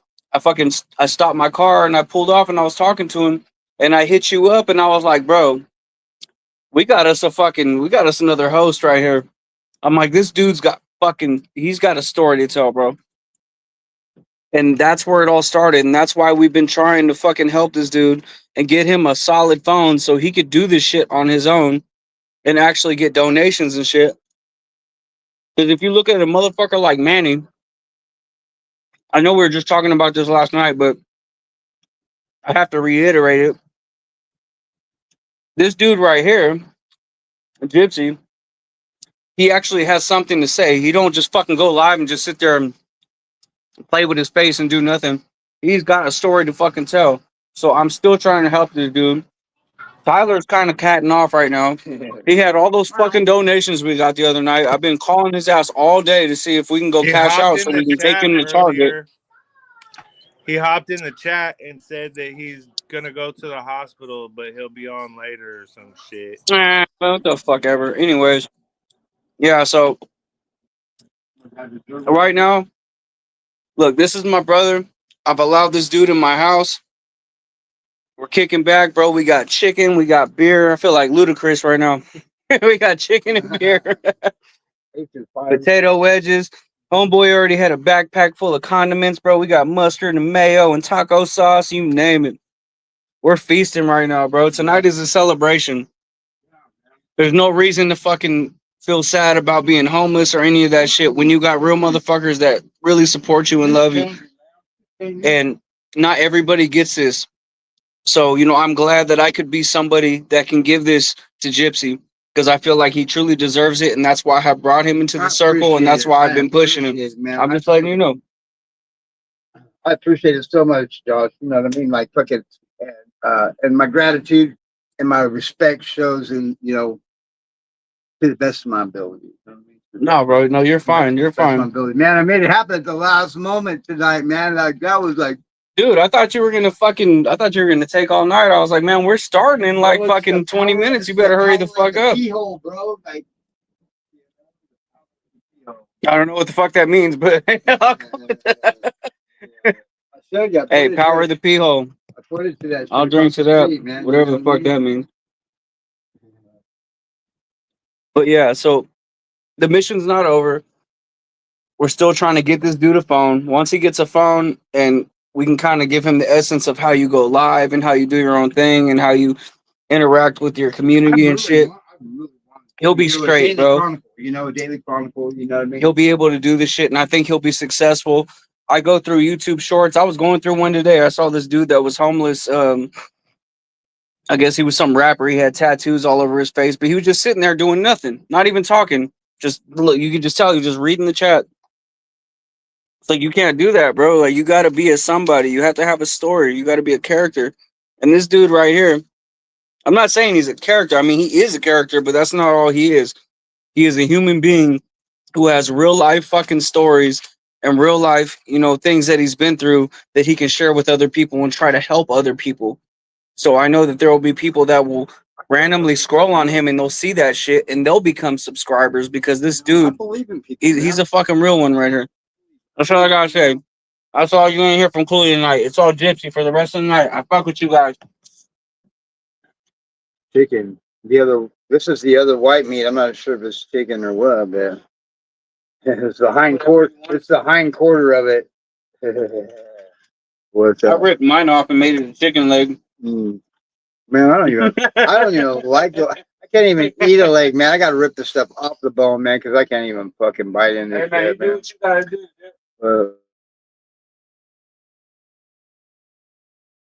you do man. what you gotta do. What up, guys? Crack it, bro. Take the stage from me. Yeah, can you hear me? Yep. Okay, cool. Oh, fuck. Dropped out. What we into? I've been doing some stuff over here. Sorry, guys. We're into everything. You know the topics. Run them down. Okay, so we know that 1, Magnum lives in his car. 2, he's working really hard to get out of it. You guys all know that. We're doing this shit.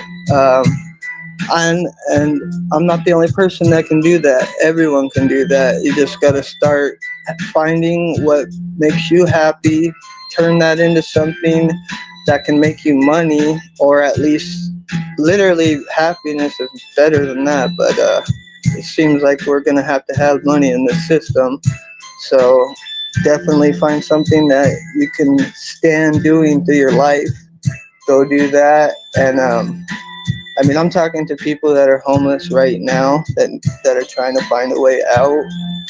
And I really believe anyone can do it as long as they have a little support. Like I have you guys. And before I had you guys, which was very recently, I I couldn't find much of a reason. You know, I didn't until I had just a little support. I'm like, hey, fucking these guys have my back. There's something I love to do. I'm doing it. It's starting to progress, and put all my energy into it, and it's starting to come back to me in a bunch of ways. So if I can do it, anyone can do it. And I think you guys are gonna all watch a journey of me just getting out of the situation that I'm in. I get better and better every day. My situation gets better, and yeah, and then yeah, we all know about how the fentanyl is killing everyone. I mean, that's been what 10, 15 years in California, and then all throughout the United States. And I'm sure we all have personal homies that are dead. And I have like over 10 that is just from fentanyl. And I mean, I used to be into the hardest. Well, I mean, I can't say harder because fentanyl is probably the hardest, but I used to do black, as you know. And yeah, that was a crazy time. And but still, the fentanyl's so gnarly and mixed with stuff and this and that, it kills people. If you can, stay away from it, please, everyone. That's like a public service announcement from me. Because yeah, my cousin's going crazy right now because of that. Like literally, I can't even have a full-on conversation with him, and it's really sad. And he's trying to get help. You know, he's talking to me finally about it. It's the first time I can get a real combo with the dude. But yeah, it's hard to deal with, especially with someone you love like that.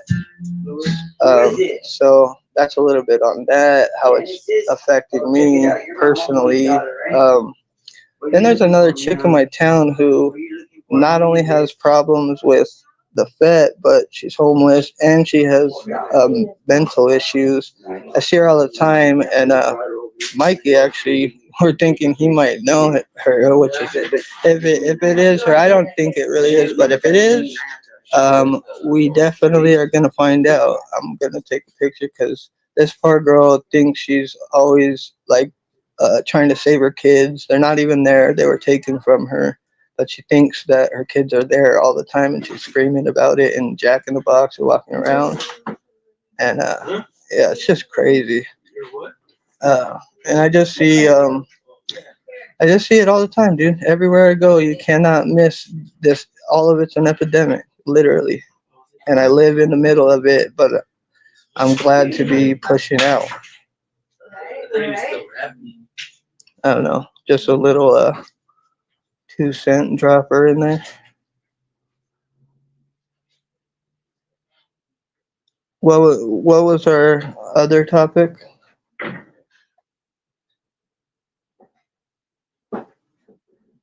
Anyone?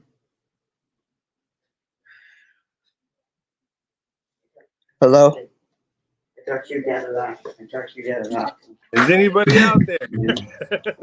Is anybody Well, out there? bro, What was bro, trying to our, do we something. keep Sorry. getting blocked, bro. We can't even So, fucking. You don't even realize that we're fucking. Our cameras are blocked. We're trying to talk the whole time. Mike's muted and yeah, all that that's shit. because you didn't jump in for the pre-gamer when we talked about how we were going to be muted. So I didn't need to, bro, because I already know that's what we do now. It's all good. It's all good. Me too. Don't have to skip forgiveness. so, Where's the my muting mic shit at? worked Where's good. my mic? Yeah, but okay, he so What I makes want it to like hop that on in real the quick. like the Everybody, let's go ahead and run these I know back. they're in LA, but I don't know if they're back. Oh yeah. Okay, there we go. We're in there.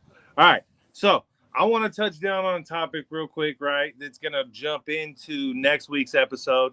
Next week's episode, on episode 4 of We On The Porch podcast, we're going to touch down on serial killers, right? Mainly some East Bay serial killers, as well as just some California serial killers in general, which will tap on some other well-known, just to talk about different traits and, different things that kind of these guys use as, I guess you would say, like, certain calling cards or certain little things that they use to kind of fuck with the police or fuck with the victims' families or whatever it may be, right? So we'll get into that next week. But what I want to touch down on this week, man, is that, like, here in this area specifically, dealing with the homeless situation going back over 20, 30 years, right? You've always had this situation where you had homelessness that corresponded with drug use that ran along the side of, I don't know where my boy Bo is tonight, but, the hobo game, people hopping trains and people, just kind of weaseling their way in and out. And I can remember, I'm trying to think, okay, so Dennis the Menace. If you guys have ever seen the movie Dennis the Menace, right? When the dude jumps off the train, fucking, Mikey, what's his name from fucking Back to the Future? Christopher Lloyd. Yeah. Okay, thank you. Christopher Lloyd jumps off, all fucking steals the kid's apple with the switchblade and shit, right? And, like, that was the craziest shit to me when I was a kid to see that, right? And then to realize that, like, Yeah. now that's what every kid Yeah. sees. Like, He's literally, at when home. they're walking down the street or on their way to school or whatever the situation may be, that's what these children are accustomed to now, is seeing people that look exactly like that walking down their street like it's normal. And when I was a kid, to see that in that movie, that was fucking scary, bro, which means it wasn't normal. That shock value is gone now, right? So your kids are literally used to seeing this and oh, that's just the tweaker. Oh, that's just woo, woo, woo, right? But you don't know.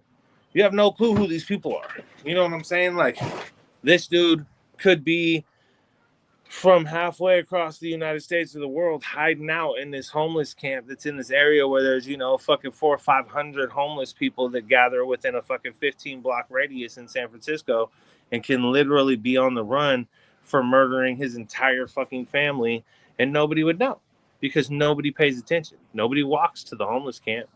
Nobody goes through that neighborhood.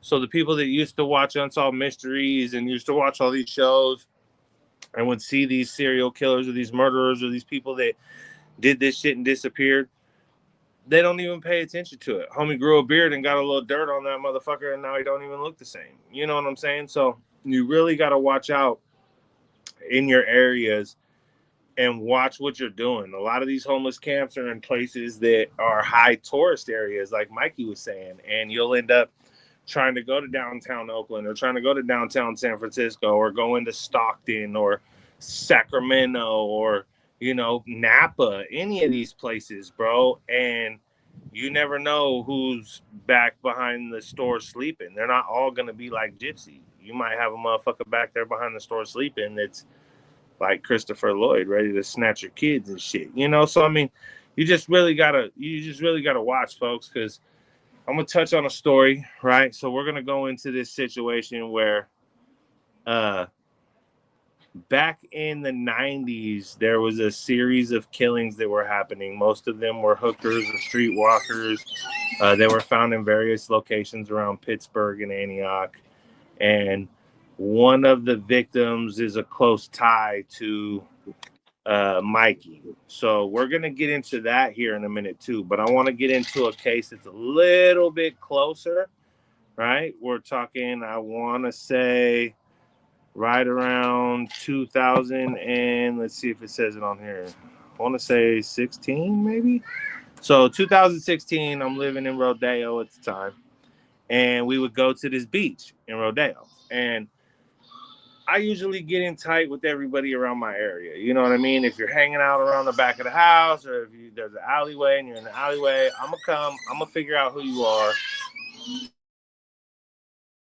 and I'm gonna get to know the situation, right? Because I got kids, I got my wife. I want to know who's on the block. I want to know if you cool, if you're not cool. You know, so at that point, there's this dude. He's always out in front of the store. He's kind of like Jib in a way, right? So, but don't relate this, right? Because at this point, like what I'm about to tell is kind of crazy. So he's like Jip in the way where he, you know, he goes to the local stores. He's kind of sweeping around. He don't really like look the homeless type though. Clean cut mustache. You know what I mean? You could tell he's kind of flopping here and there and doing what he can to kind of. I'd see him with some cans and shit, and he'd be out there chilling with the homeless people in the back. But I had this feeling like he didn't really sleep on the streets though. Like he was out there like fucking with the street people and doing dope and shit and whatever. But he wasn't really like, he really might have had somewhere else he could be at most of the time, you know? So I started he would come over and tell stories, right? I like to kick it with these fools and just like have them do like grandfather tales, right? Like I like hearing old school stories and shit. So anytime I'm around the OGs, I'm always like, hey, bro, tell me some stories about some shit you went through back in the day, bro. Like, you know what I mean? I like hearing them OG stories and shit. So dude's chopping it up. We're probably like 3-4 weeks into fucking kicking it. And he comes over and he's like, yeah, man, fucking, you guys ain't heard nothing about like all these bodies that wash up on the shores all up and down the coast of California, man, from like down past Half Moon Bay and shit, all the way up to fucking to like Casper Beach and shit. Bodies have washed up like at various times, you know, like, but like, nah, I ain't even heard nothing. And he's like, yeah, it's crazy because it's like the same kind of circumstances, but they're never linking none of these bodies together. He's telling me this story, right? And I'm like, oh, that's a trip, bro. So like we're going into the conversation, I'm just listening to him and shit. And then like within the week, bro, homie's gone. So he's over there chilling, and I'm like, he's like, I want to get a tattoo, bro. And I was like, yeah, come through and get tatted. Well, I was doing powder at this time too, right? So I'm over in the projects getting a bag of powder or whatever, and then some shit fell through. So I hit dude up and I'm like, what's up with the bag of powder or whatever? He's like, oh, I'm fucking with this old girl that's chilling at the homeless camp back here. Let me hit her up. She says she knows somebody got powder around the corner or whatever. I'm like, all right, cool. Well, then fucking slide. You know what I mean? So turns out that this girl that he was talking to is this lady right here, right? So she ends up being found on this beach. Shit was wrong with her clothes. She's a young chick, you know what I mean? Wooty woo. Well, come to find out, the damn near the stories that he was telling me about all these other people is the same shit with this chick, right? So, short story longer, some years later, this dude is over here having problems with his baby mama or some shit and handcuffs her to the fucking bed. Well, he ends up pulling all the bullets out of the gun except for one.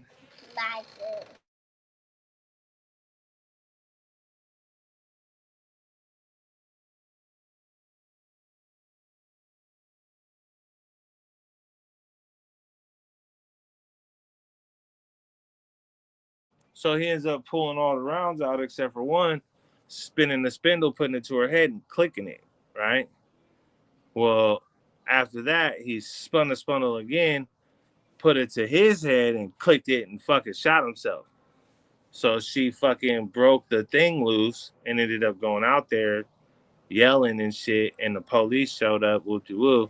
Well, short story longer, this dude had been dating that chick at the time of that murder, but was never found to have been linked to the murder. You know, so it's like that right there goes to show you that you really like that dude that was coming over chilling at the house, bro. You never know. Like he could have been like firsthand knowledge like that, just sharing some stuff, asking some questions, filling that shit out. Like you never know. You know what I mean? And then, like I was saying before, with the whole serial killer situation, like homie right here, uh, convicted of a 1980 murder of a 14-year-old girl, right? This dude used to live across the street from my uncle, bro. So it's like he was convicted of murdering the little sister of his girlfriend, who was babysitting his girlfriend's children at the time and throwing her body in the river across the Antioch Bridge, and was cleared due to a polygraph that he passed and a false alibi that was put out, right?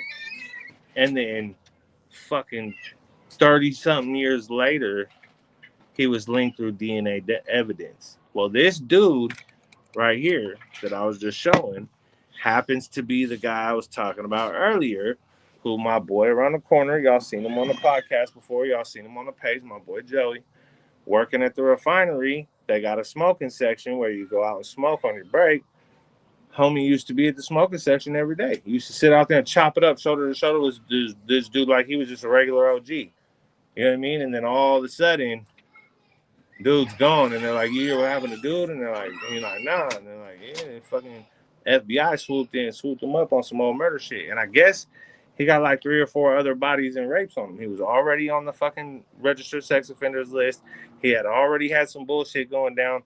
So it's like, when it comes to that situation, bro, listen, I'm gonna tell you like this. When it comes to rapists and murderers and people that fuck with kids and bullshit like that, right? I don't know how you let these motherfuckers out of jail and think that they're not gonna do some shit like that again, right? They done already did it once when they had a normal ass life to live before that, and any opportunity that the streets have to offer you. You do some dumb shit and then you end up going to jail and come back out. They think that you're rehabilitated. Fuck no, bro. You just sitting in there pissed off waiting until you can get out and do some dumb shit again if you ain't got a whole ass family, and what you went in for wasn't, some bullshit that really shouldn't have been what you went, you know what I mean? So it's like at that point, no, bro. They need to just get an island somewhere, homie, and just throw these motherfuckers on an island and fucking put a ring of sharks around that bitch, and let's see how far the pedos swim. You know what I'm saying? Let's see how far they get out before they get ate the fuck up. Sharks in the water, bitch, come find them. You know what I mean? So it's like, yeah, I don't know, bro. I just know that I've definitely rubbed shoulders and been face to face with some full blown killers, bro. You know what I'm saying? And like the crazy part is like some of that shit was when I was a kid, and then come to find out later in life, I'll be asking like, "Hey, where did old so and so go? Oh, that fool in prison, murder." Wait, what? And then I know another story. Like I said, we don't tell names on here, but I know another story where some shit happened to somebody, right? And most of the parties in this situation are all dead now, but some shit happened to somebody. somebody else, so the person that was doing said shit to said somebody went and basically said that somebody else was doing it, right? And then turned around and smoked that somebody else and buried them. Got caught for it, right? So what I'm gonna tell you right now is that person that did that smoked that person, number one, because that person caught them doing that, and number two, to scare that person that they were doing it to, right? Because if the person that finally caught you basically let that person you were doing it to know, hey, you know, I got your back with the woo, and now they're dead. What the fuck's that gonna make you do? You know what I'm saying? So I'm just being real with you folks, like, and then this motherfucker goes through and goes to prison for the murder, rightfully at that point. You know what I'm saying? So it's like, is you gonna go to prison for what you was already doing? You're gonna go to prison for murder. You thought you were gonna get away with the murder, didn't get away with the murder, but you still got out 20-something years later. Out.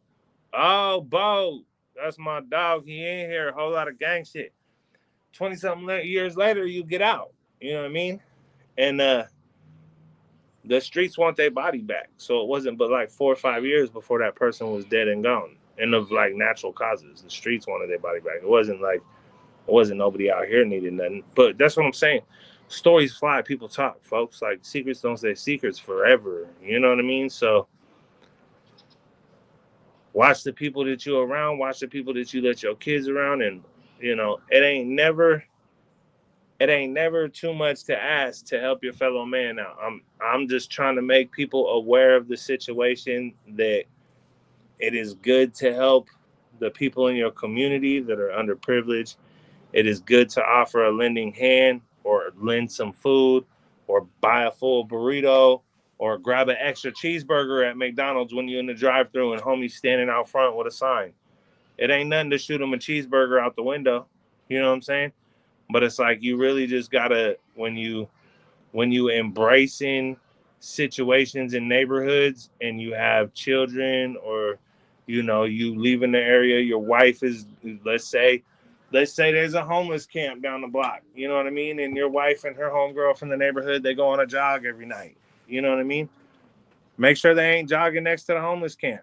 Somebody might have slid in that bitch and is just using it as a front, you know what I mean. You just got to remember that, because shit really gets funky, bro. And like when it comes to the serial killer game, like this shit that we're gonna touch on with Mikey here in a second, in Pittsburgh, California, it was like 4 bodies in like less than 2 months, bro. They were finding them in porta potties, they were finding them in ditches and culverts.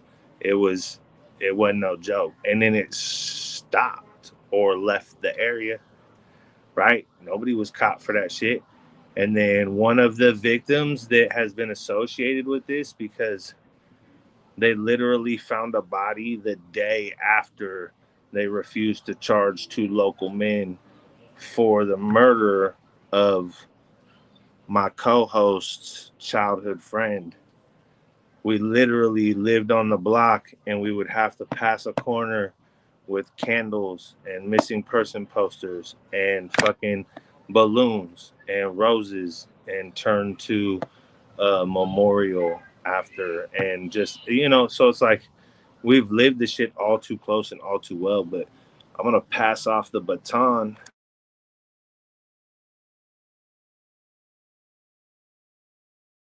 Shit. Yeah. Hey, y'all. Yeah, no. Lisa Norrell.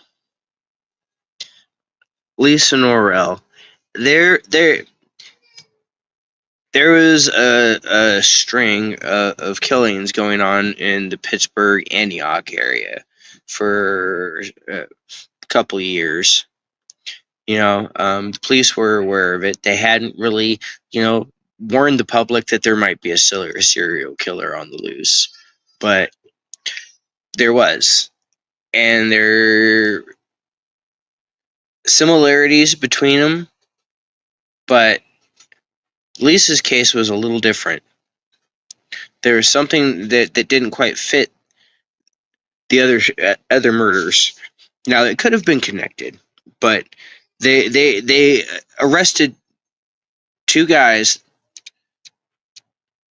and they had evidence, but it wasn't enough. The proper chain of command for evidence was not really followed, so they ended up having to release them, and they were never charged. They were never charged. I mean, because they jumped the gun, they screwed up, and killing similar continue to happen. You know, there one of them, our cousin actually used to mess with, had been over to the house. You know, and there'd been tale of people of these two gentlemen like bragging about it, but they bragged about the fact that they can't do nothing because the police screwed up, man, and they can't charge you twice. You know, and to this day, it remains an unsolved murder, one of many. But I don't know if they'd like informed the public that there was stuff going on, if it would have changed the circumstances of which. Because I mean, that stretch of road where she was walking down was desolate, and you know, it's really dark. And where we're from, you know, there's a lot of folks coming and going, you know, some of them with ill intent. So at that point, I mean, like my cousin was saying, you just really have to be aware of what's going on, aware of the surroundings, aware of the people, you know, and aware of your situation. Because you never know. There are a lot of crazies in this world. There's a lot of people that have slipped through the cracks.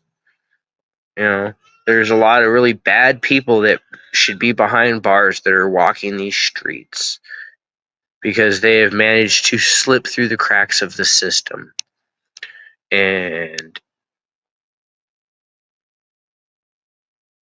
you hear tales about it all the time. Like I the used to town. think you were one of them. Say again? I said I used to think you were one of them. A lot of people did. You know, even the police when that shit happened to Lisa, you know, came and had some questions for me. You know, I was a suspect in a lot of them because of my mo. Man, I was known to mutilate. I was known to cut people up. So yeah, no, they came and questioned me on these things. And you know, if it wasn't for the fact I was locked up, they probably would have tried to sit there and finger me on some shit. But Oh, thankfully, the only time you could ever say something like that about being locked up, I was behind bars. yeah. You know, the town I live in, though, Spokane, Washington, it's riddled with serial killers. Washington State itself has been known to produce serial killers, and when you understand that they shut down the mental hospital, the you know the sanitarium years ago back, Sanitarium. and released all of the crazies into population, and they bred Hey, and Yeah. I was thinking the same goddamn song right now. Me and him both go, "Let me be." Okay, okay, I'm out. but it it created a population of really mentally unstable people. And then there's those ones that are completely average, normal people, like Ted Bundy. You know, handsome guy, charming. You know, he would you never suspect him in a million years. And then you have Robert Lee Yates from Spokane. You know, he was in the Air Force. You know, he was an average guy, family, kids, home, nice home, and in his spare time, he would pick up and kill prostitutes. And he did this for many years. And there are reports that when he was stationed overseas, there were bodies that were coming up. Is But this like Bob the Baker or the Butcher or whatever it is? uh, What are you talking about? Robert Lee Yates. Is that the Butcher dude or the Baker dude or whatever? He No, used no, to hunt bitches in the woods? face killer. Huh? The smiley face killer. He was called the smiley Oh, face killer. this dude. Yeah, he was called the smiley face killer because he would take shopping bags and Yeah, put them this dude. over their heads, and these little convenience store bags, they had the little smiley face on it. Yeah. It was the smiley face killer. Which one was the one that used to hunt bitches? Was he in Alaska or something? He used to like kidnap bitches and fly them out in the woods and hunt them. I think that was Alaska. Yeah, Yeah. we'll touch down on that next week. I thought it was Washington at first, but And then there we had a police officer. He ended up out in the Tri-Cities working as a police officer. He used to be a police officer here, but he was going around and killing people. They were able to only link him to one murder, but a police officer was a serial killer. Do you like the Golden State Killer? yeah, I was gonna say Golden State Killer. We'll be touching on I that think- next week too. I mean, you never know. You never know. It could be your next door neighbor. Could be the guy down the street, the homeless man you always see. I mean, I know I've known some killers in my time. But you just never know. In the state the world's in today, you never know, man. There could be a serial killer who's disguised himself as by going around and is slamming people with fentanyl and leaving them for dead. You never know. I mean, you never know. Gypsy right here could be a serial killer kicking it with Cooley, but he's cool as fuck. You know what I'm saying? So Hey, That's what I'm as, saying, you know what's as funny? long as Right now, Gypsy he ain't was off just in none of saying. us, bro, I don't give a fuck. Hey, Kill him hey, with kindness, homie. I'm killing him with kindness. because you guys were just saying like, hey, you never know who's a serial killer, and he goes, I'm a fucking serial killer. Yeah, see, I was just gonna say, see. Was a serial Hey, killer. but you know what?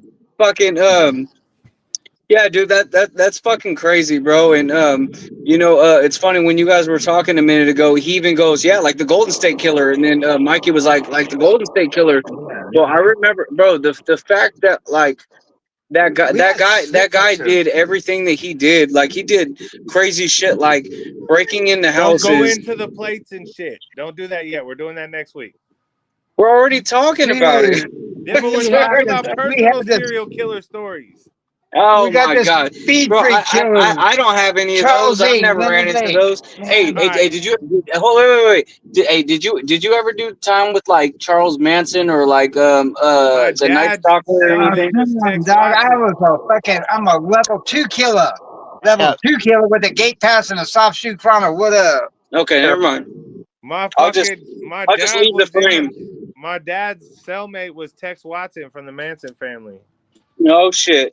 Oh yeah, Tex Watson, man. He's down there at California Men's Colony fucking making fucking wooden trains and shit. They got him on so much fucking Thorazine. Fucking he's Yeah, like, this was back whatever. in like the 80s or early 90s. Yeah, He was Tex in Watson. Quentin at the time. Yeah, fucking wait. Yeah, Quentin. Yeah, he was out to court probably. Out It was to like court. 30 years ago.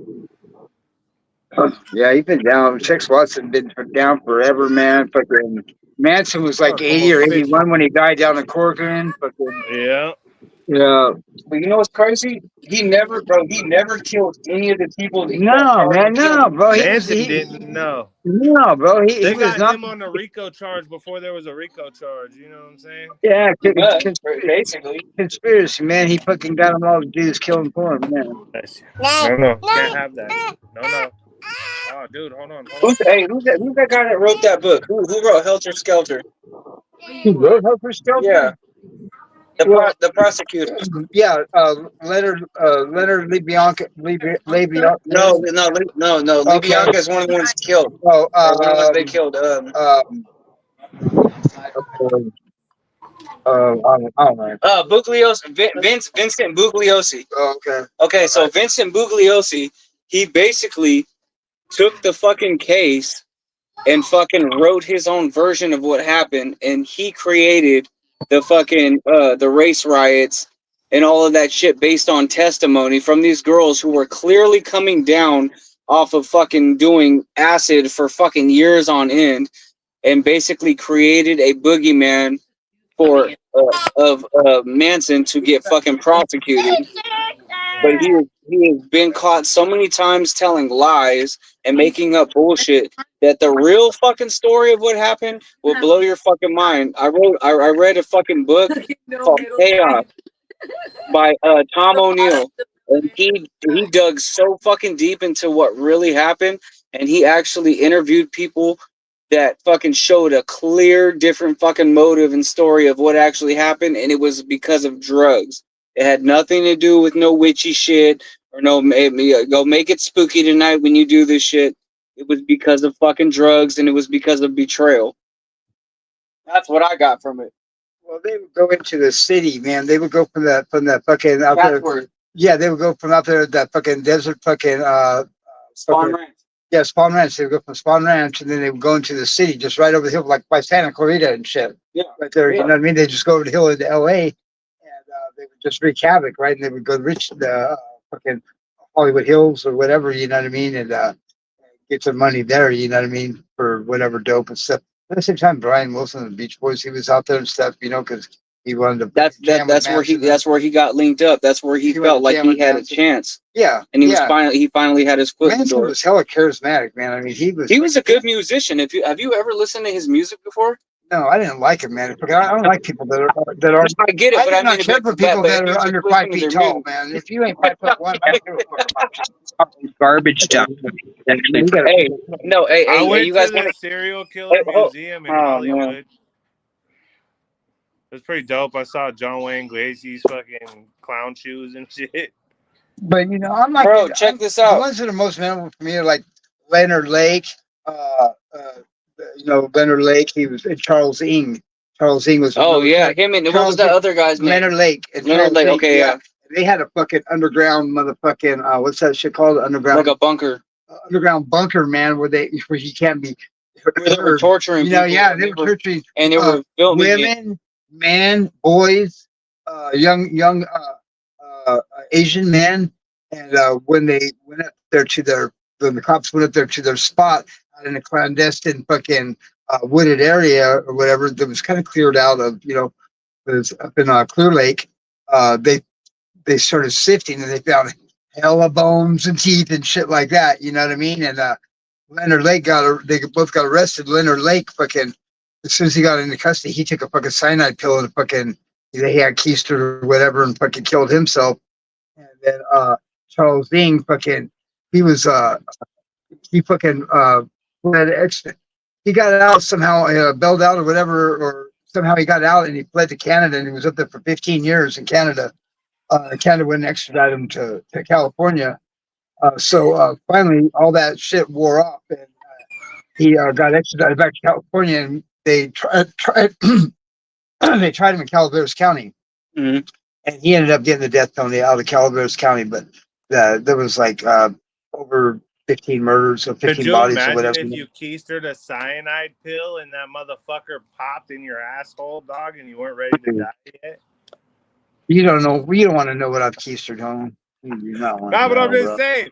I know your prison pocket, Steve, homie. We see. Dude, man. Hey, the fellas, when I would come in, bro, I'd be like, throw that shit on the table, bud, and I'd be like, have my stack of fucking hygiene and commissary under my rack in 3 days when I wake up. You fuckers don't kill each other and have fun. I gotta put my shit on her foil and then give her a Zanny.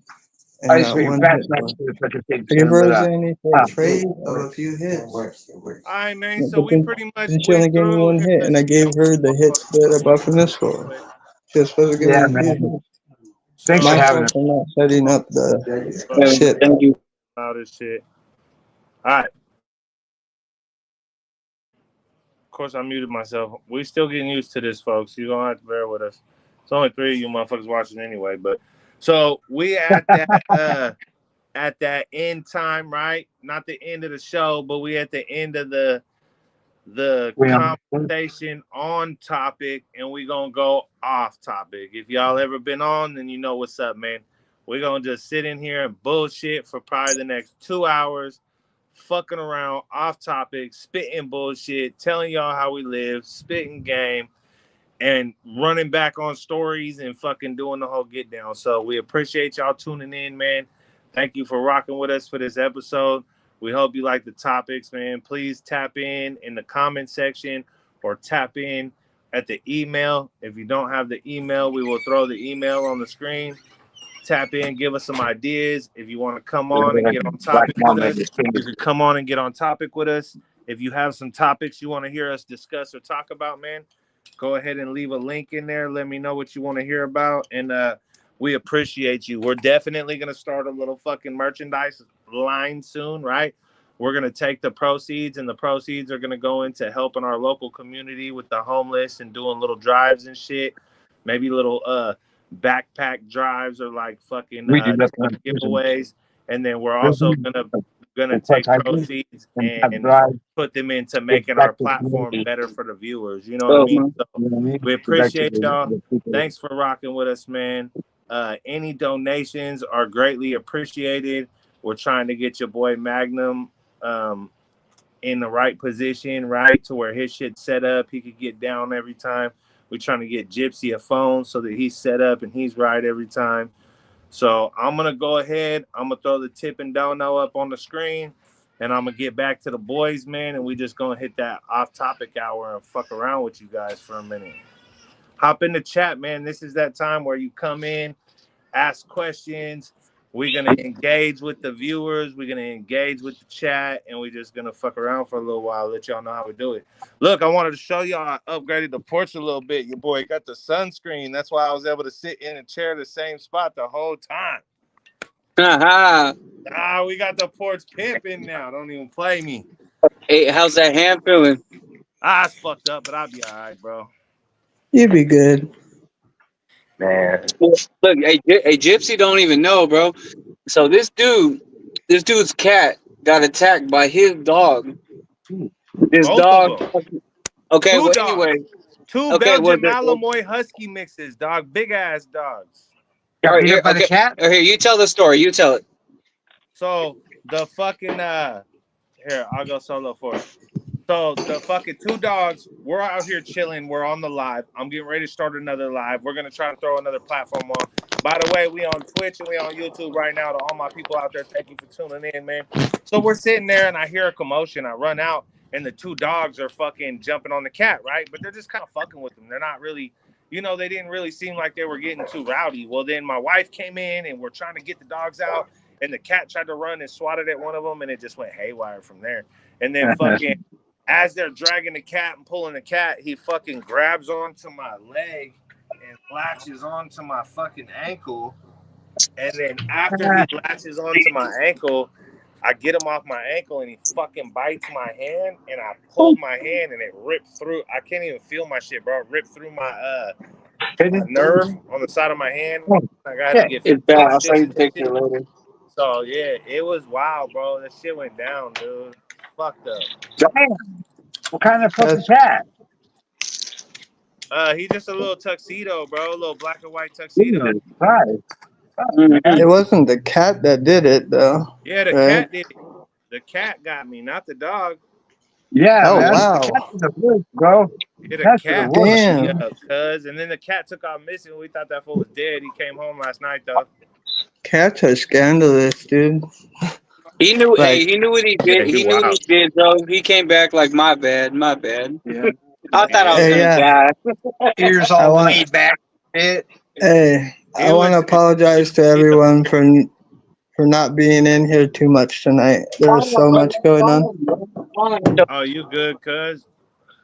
Yeah, I just wanted to love you guys too. Fucking, I'm here by myself again. A lot of shit went down. I'll tell you more, tomorrow, next day.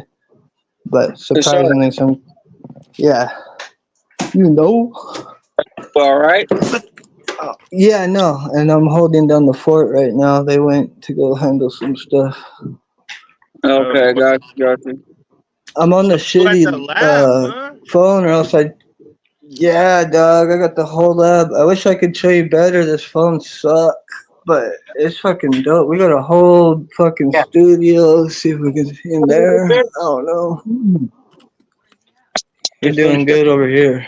There's homies house. So I'm gonna be definitely over here like almost every day writing with him music while he making beats with him, and then I'm gonna send it your guys' way. Yeah. Hell yeah, bro.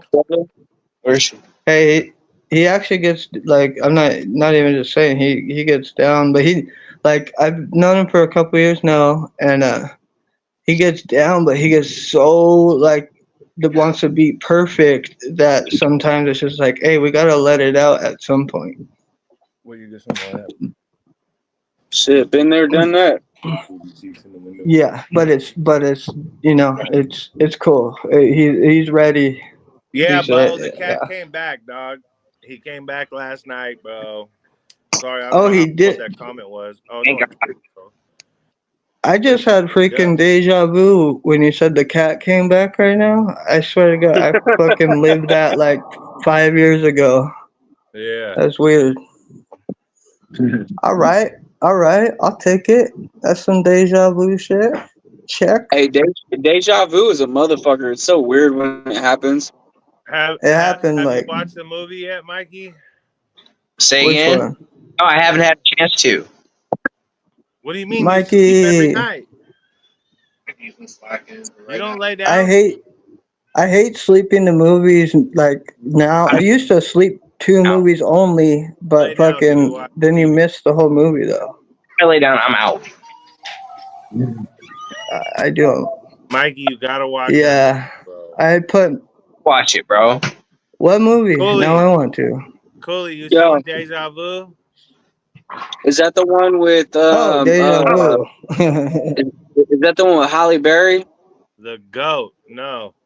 Is that same thing in the jar? Denzel Washington. No, that's stuff from her dad. Yeah. And It's been a Is it long time since I've seen it, but yeah. is it Halle Berry or the other nah, chick No, it's the from light with Jay and Silent Bob? light skinned girl. Some wreck. They find That's her what I'm body saying. murdered. What's her name? What's her name? I don't remember. No, and What's that light skinned girl's name? like they think either the husband or the She wife is looks like still Halle alive. Berry. No. That one So Denzel Deja Vu Dog, is with she, Denzel uh, and a parade, or not a parade, sorry, a ferry carrying like a bunch of military people blows up, and then they find a body connected to it later. Well, they end up having this program that No. makes it to where you could go into this like trailer and view these screens, and on these screens you could see back in time, but you only have like a 10 or 15-minute window in that time, and it's looking back exactly 4 oh, days and 56 minutes or some weird shit. yeah. So I he ends up remember. in the I know. I trailer totally remember that. and he's looking at the chick, and he's like feeling like she can tell that they're in the room. So he shines a laser pointer through the Right. fucking thing, and it shows up in her room, and like he trips out. And then he ends up like going back trying to save this bitch. Woo, woo, woo. Like it was crazy though. But I've had to watch that movie so many fucking times because come to find out, he was always there trying to save her. I love really good twist endings It like turns that out should he was come one full of the body, circle. body Bro, bags have the you whole time. have you seen fucking what was it, the skeleton key or Yeah. fucking or Yeah.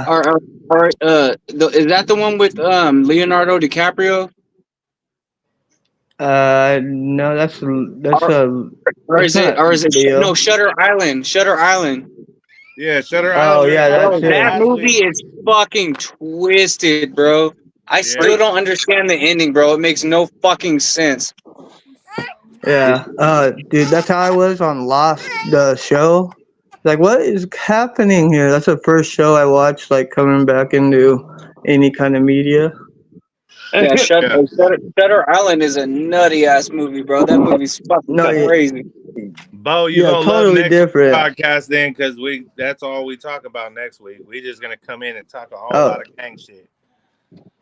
yeah. Dude, yeah, we just happen to have a bunch of shit go down. We're gonna be locked in next time. Yeah. You. But we show, or I will, no matter the fuck what. I'm gonna go to sleep. I'll get a cigarette. So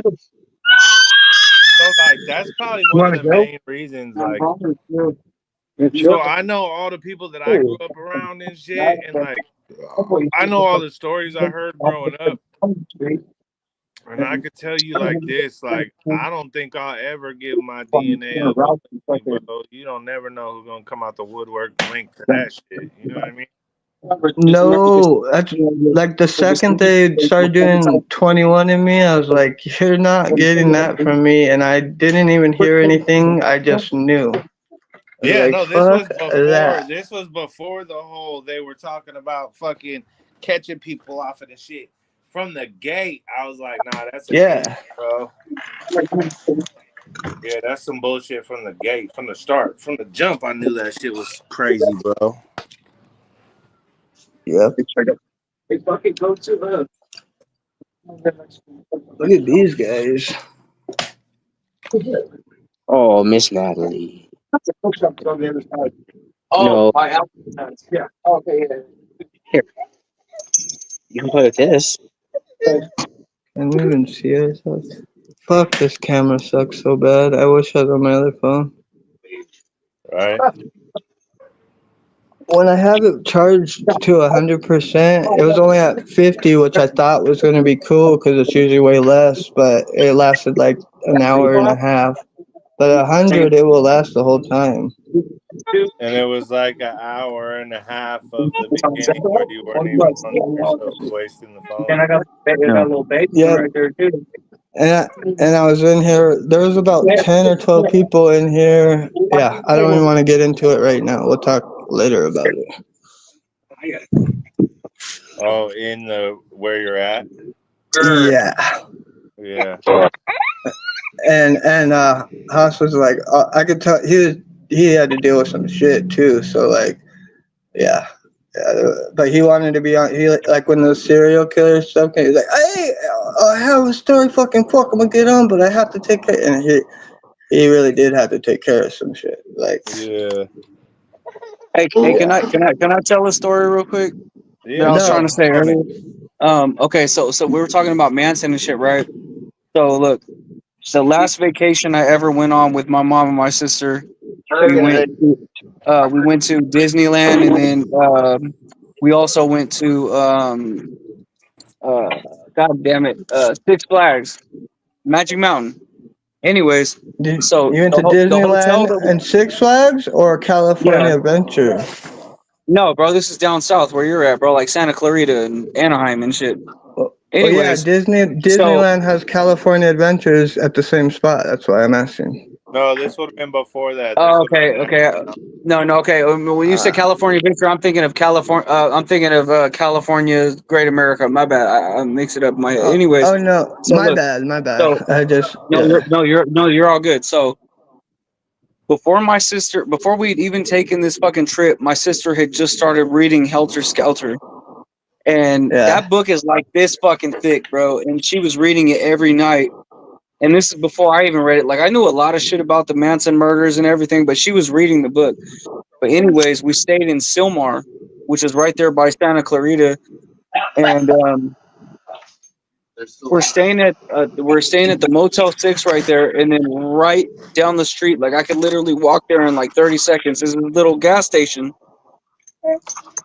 and fucking that's where we would gas up at, and and fucking go and get like little snacks and shit. But anyway, it wasn't until after they died.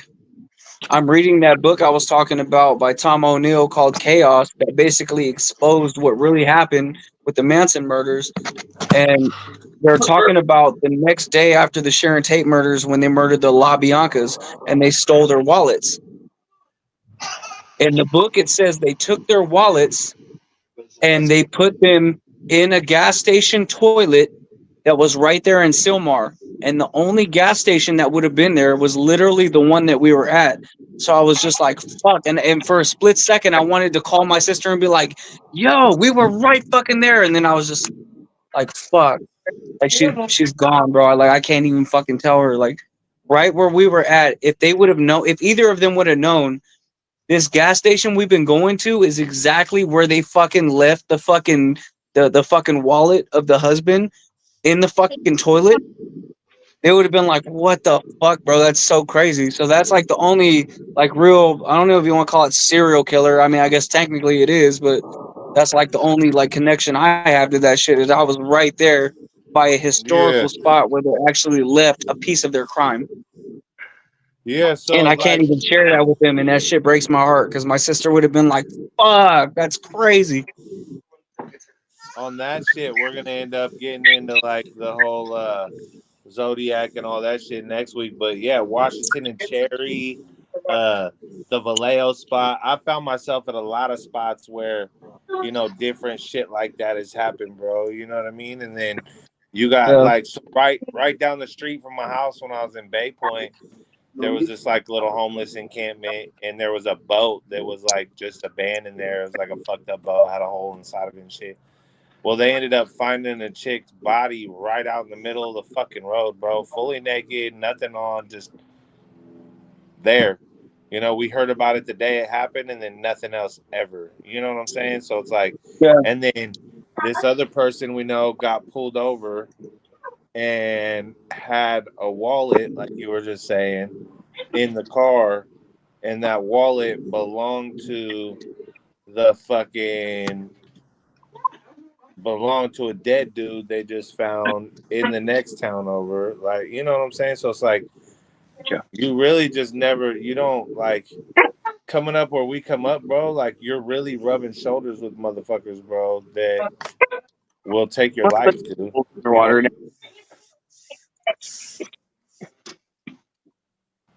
Haas, what's up, bro? Welcome to the fam, bro. For real. Hey, fucking, hey, just so you guys know, hey, Jib just fucking went to the store real quick to get him a couple loose cigarettes. So he'll be back in a minute. Yep. I'm like, you know how to get back here, right? And my dumbass fucking forgetting, like, bro, he fucking was born and raised out here. It's like, I know where the fuck I'm at. And I'm like, okay, my bad, dude, shit. Hell yeah. But yeah, he'll be back in a minute. But what's up? What's the topic now, boys? What are we talking about? Come on, let's fucking raise some issues. It's after dark. Let's find. We gotta find something. Unless anybody has anything to say, We just chilling.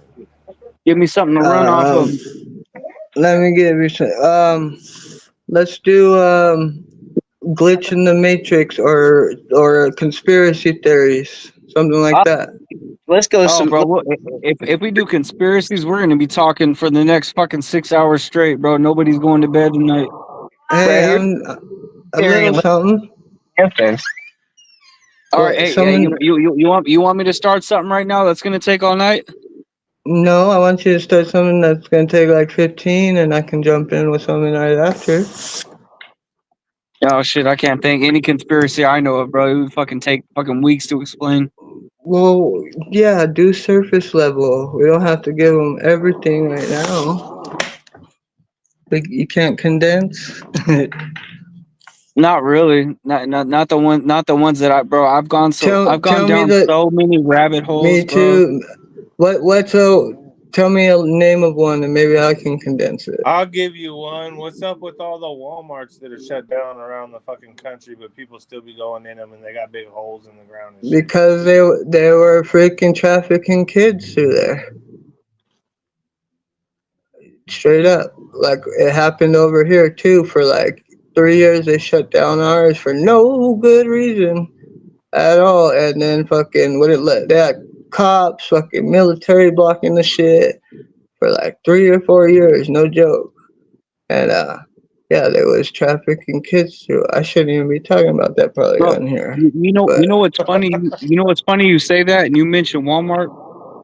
And I know I always say this, but it's so fucking weird that right before my mom and my sister died, like so much of this shit just popped up in my head, bro. Like literally, like it had to have been a week or two before the crash.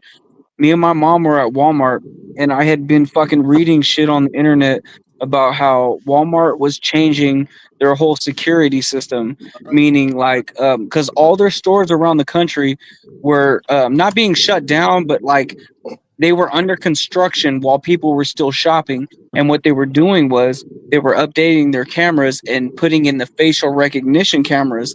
And what they yeah, were saying was it was in due part from the DHS, Department of Homeland Security. And the campaign was called See Something, Say Something. And it was based off terrorism, you know, just like with the Patriot Act. If you guys know anything about that, you know, that's all bullshit because yeah. anybody that fucking ever got arrested on that shit and held without bond or without counsel of attorney, they were all independent drug dealers or domestic drug dealers. So, anyways, so yeah, we're shopping and fucking there's all these people inside the store in the middle of the night. They have these trucks and they have no fucking badges on them. They have like no call signs or anything of like who they work Yeah. for. They're just vans, dude, and they're just guys hopping out working on the security system. And fucking I just always found it fucking weird that they were doing this out of nowhere. It's like, why are you tripping off facial recognition? Like I understand like Walmart is like one of the most like busiest fucking like supermarkets in the whole United States. But are you really gonna fucking use your fucking manpower to spy on the people that are making your company go, that are actually putting revenue into your pocket? Like I don't understand this shit. So there's got to be something way more, way bigger behind this. Oh So yeah.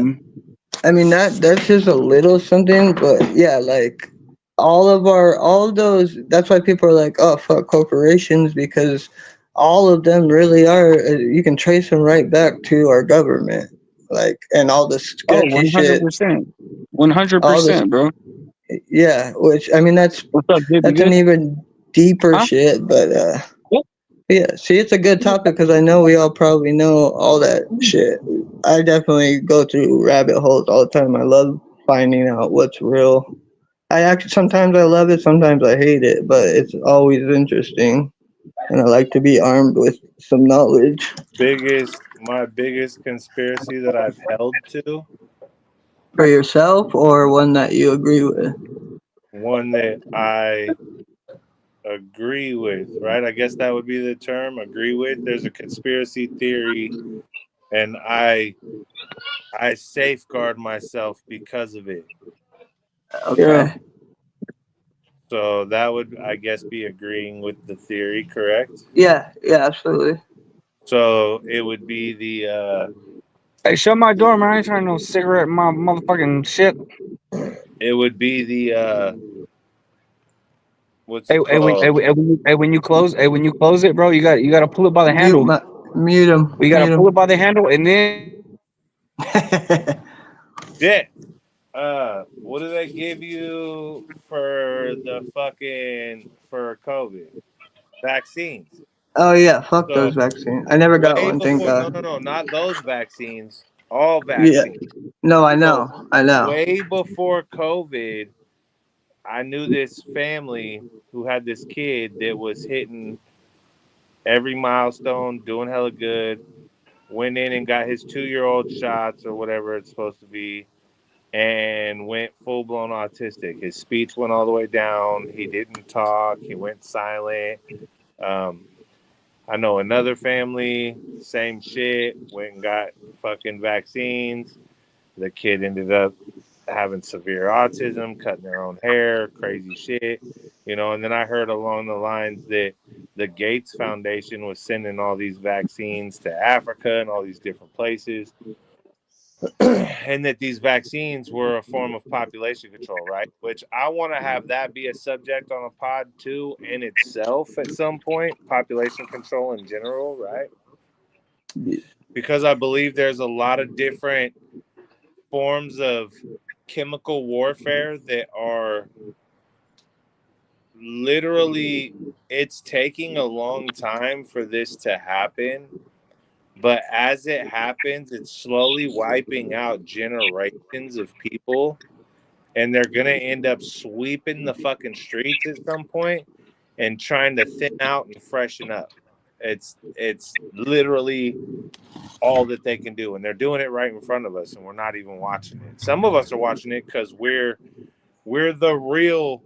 Listen, there's woke, there's gang goofy, and there's wide awake, homie. And if you woke, that don't mean you wide awake, dog. You leaning more towards the game goofy side. So I'm just gonna come out and say it. You gotta be wide awake, bro. You gotta keep your motherfucking mind sharp, and you gotta understand what's up. You gotta never underestimate anything in this world, bro. Because if I'm sitting here right now and the sky's light blue, getting ready to go dark, and it goes dark quicker than it's supposed to, you may never know whether or not you gotta look up and see Independence Day coming, dog. You know what I'm saying? Like, I'm just telling you, anything could fucking happen, bro, at any minute. You can't. I think they're desensitizing us to shit because they really doing some shit to get rid of a lot of the world, and they don't want anybody to be shocked when it happens. Yeah, exactly. It's desensitizing. Yeah, you desensitize everybody. Then when the shit comes, and all of a sudden they're driving a fucking tractor down the street with fucking 400 bodies in it, Yeah. nobody's tripping. Hey, dude, that's so out here. You know how I have two naval bases, like within, I don't know, less than 15 minutes away from each other? Yeah. Fucking literally, for the last, I don't know, since COVID probably, and a little before, a little after, in the middle, um, they have been shipping the craziest tanks, helicopters. I've never seen some shit like this. Like every kind of, like, I was like, oh, we're getting ready for a war sometime here.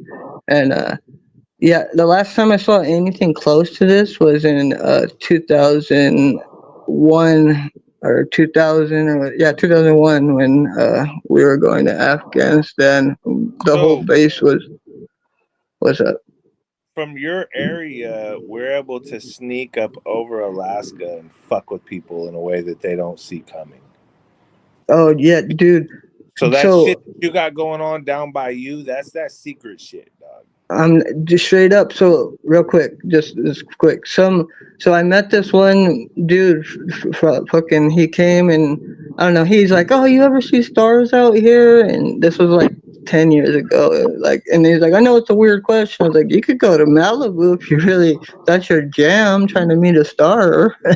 But the crazy thing was, we got into talking, and we look and we can see on the base there's a chain link fence against the path on the beach, and you can see on the base from there.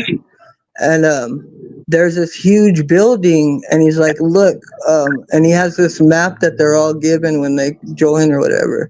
And he's like, my fucking sergeant, whoever is general, I don't know, whoever's in charge, he's like, this shit is literally, it doesn't exist. And like, we look on the map and it's not on the map, but we're looking at it in person. And he's like, they do shady shit in there. He's like, I should not be talking about it, but he was all buzzed. And he's like, dude, they do shady shit all night in there. And he's like, I don't even really want to be saying it, but And it's crazy because we could just watch from the beach. It's so gnarly. And they say it doesn't exist, but the building is right there. Fucking nuts. That's crazy. Yeah.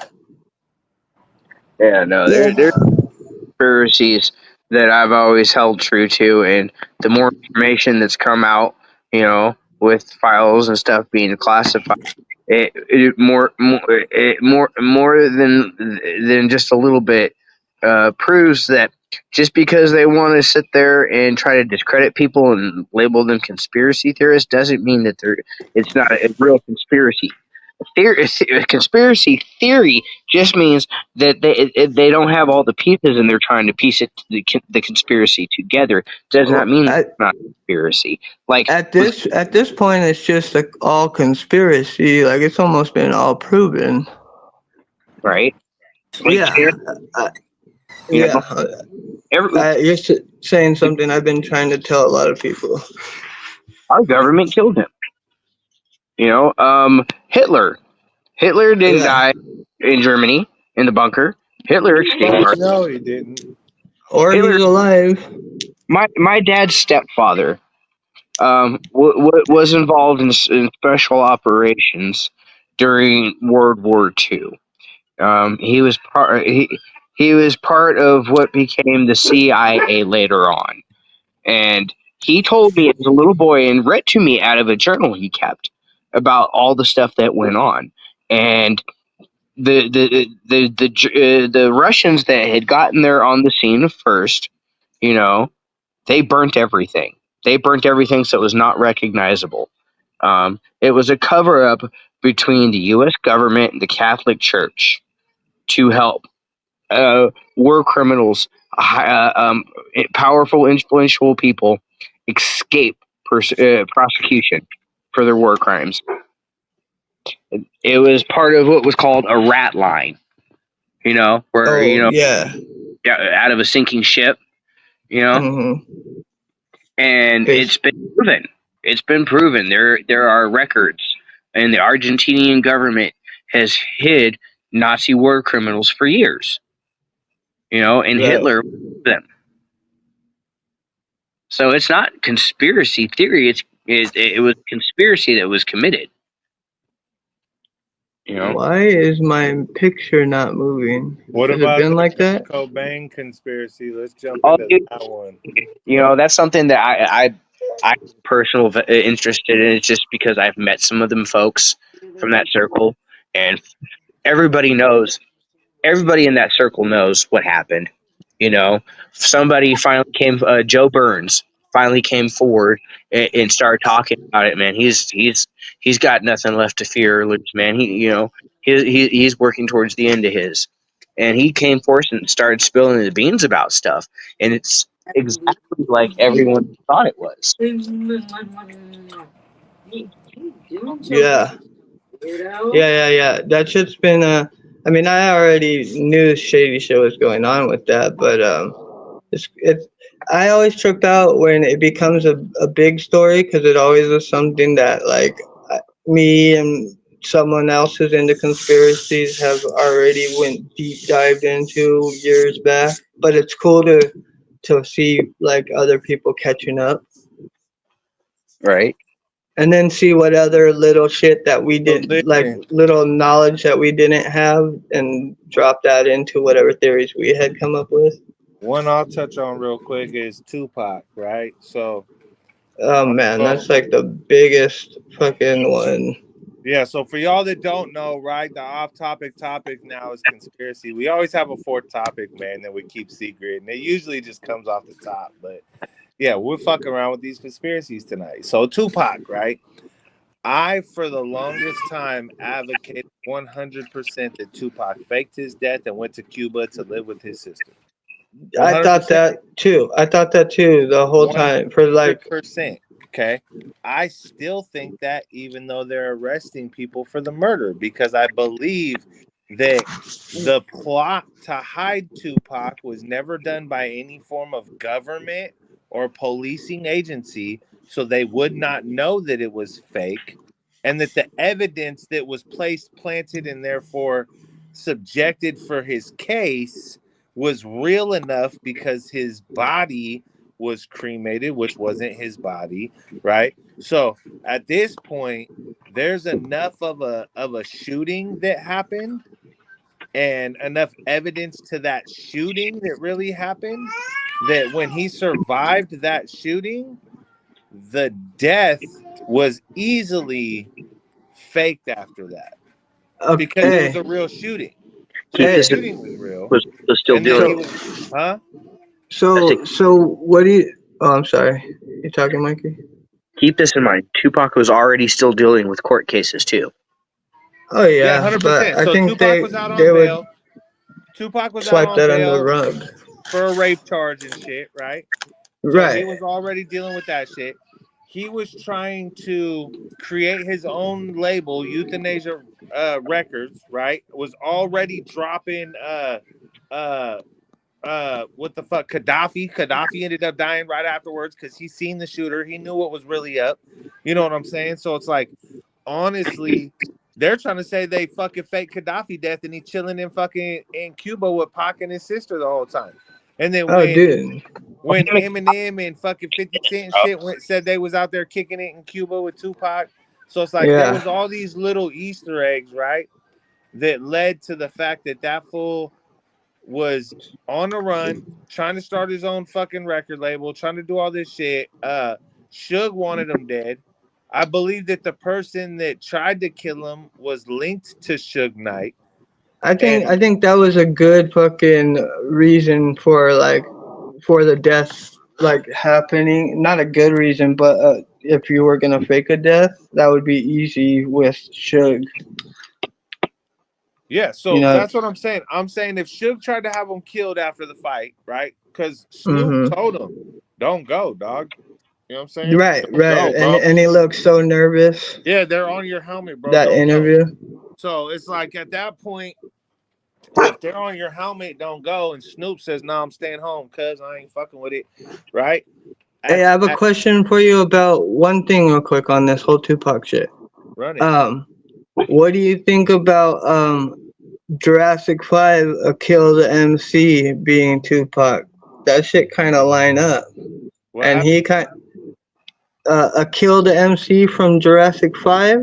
I There there's a big rumor that that fool is Tupac straight up. And he looks just like him. They put like all the side by sides and did the face thing, and it's straight up the same shit. Yeah, my It's wife the Teeth multitasking. are gonna get me. Okay, huh? say it one more time. Okay. Okay, so you know Jurassic 5, No, right? no, don't say all that. Say the name. I'm looking it up. Akil, Akil, the MC,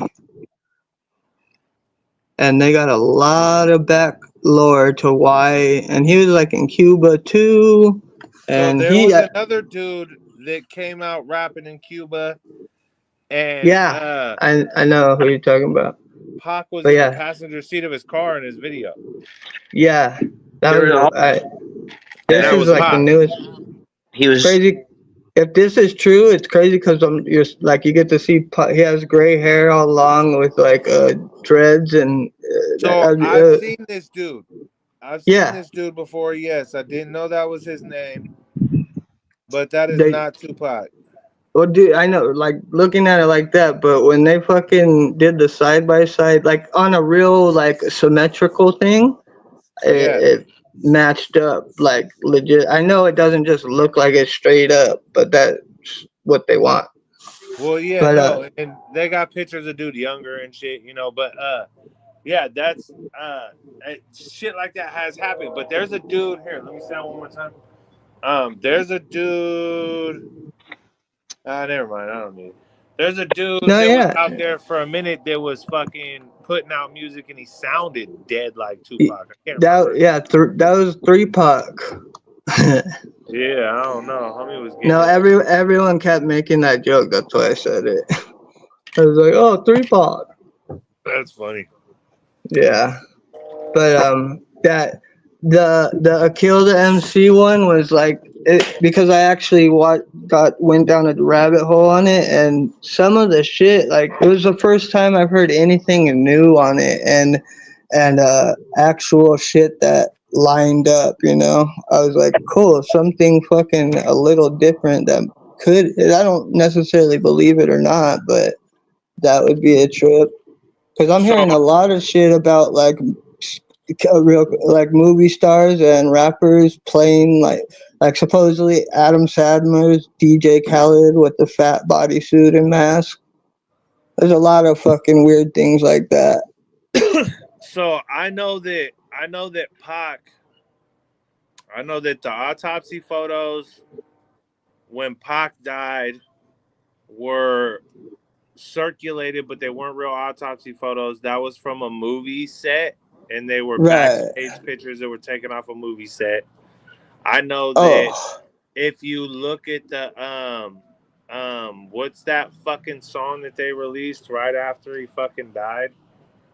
a billion different songs.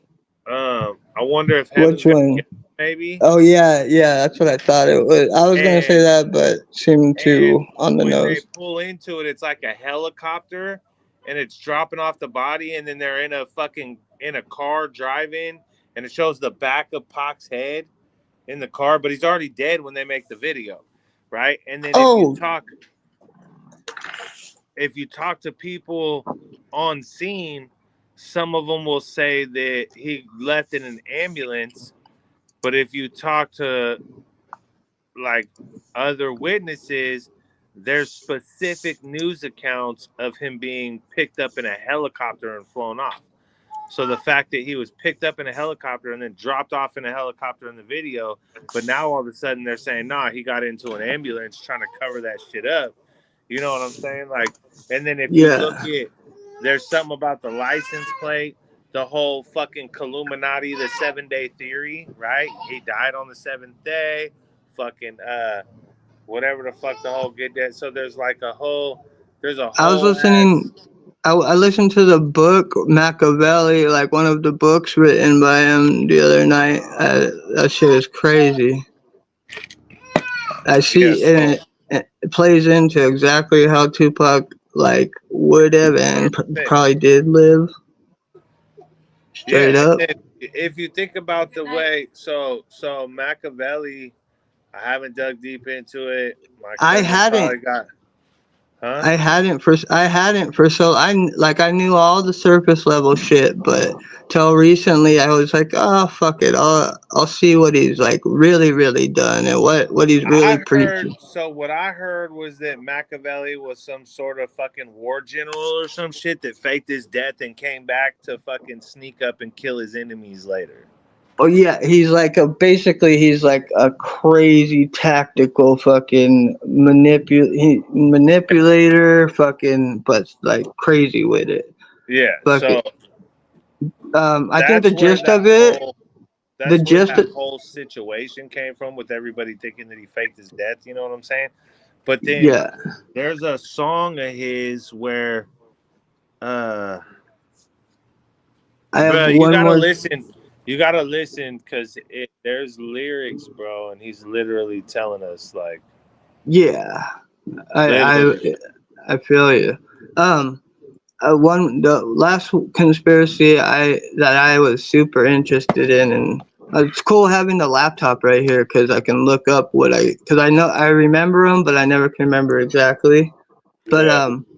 so did you know that fucking Kobe on his last game, and you know how he went down with his daughter, right? Yeah. In the helicopter. Do you know Yeah. what the toy they gave on that last game was? What? It was Kobe Bryant transformer to a helicopter. Really? Fucking creepy as shit, dog. Yeah, that is pretty crazy. I think it's pretty wild how the Simpsons have predicted so much shit, including Kobe wrecking into a fucking mountain in a helicopter. Like, predicted that shit like it was on an episode of The Simpsons, and then it happened. Is it manifestation? Right? It's whoever is Matt Groening Who's and it? whoever is drawing and writing these stories, are they tapped in on a frequency that is allowing for that show that has been on for so many fucking decades of our life, that has been a staple of what we have watched growing up. We still watch it as adults when we fucking can flip by it, nobody's looking. And I'm gonna tell you right now, bro, I feel like them motherfuckers are working with HARP, and they just have some sort of way to write shit and manifest it, dog. Otherwise, how are they so able to put some shit down? And it's not just put some shit down and it happened similar. They literally put the shit down and it happens the exact fucking way. How you gonna have Donald Trump walking down an escalator as the president in a mall, and then him in real life walk down that same exact escalator that you drew as the president years later? It's crazy. Like an exact depiction, bro.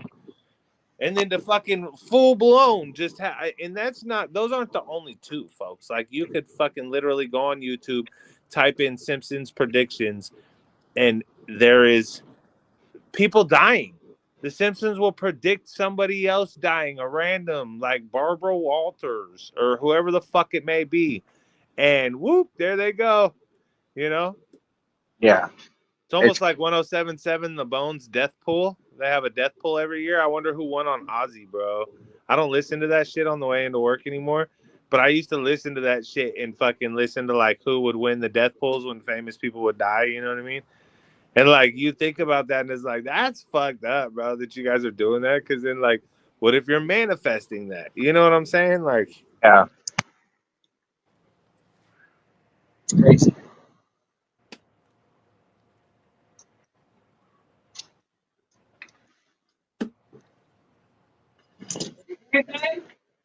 a lot of people believe in wavelength and manifestation, bro, in the form of like, really, honestly, if you're religious and you believe in God and you believe in praying, then you're manifesting and you're manifesting and you don't believe in that, you're tapping into the wavelength of religion with manifestation. Because to be able to believe and pray to somebody and have faith that that is going to help you, that don't mean they're going to set $100 million on your porch, but they might pass an opportunity by you that if you take that opportunity, you make that money that you wanted to make. You know what I'm saying? That's the thing, is when you asking God for the opportunity to fucking provide for your family. You know what I'm saying? Same shit, dog. So manifestation is real, bro. Any way you want to look at it, use that shit for good when you're doing it, because you never know what's going to come of it.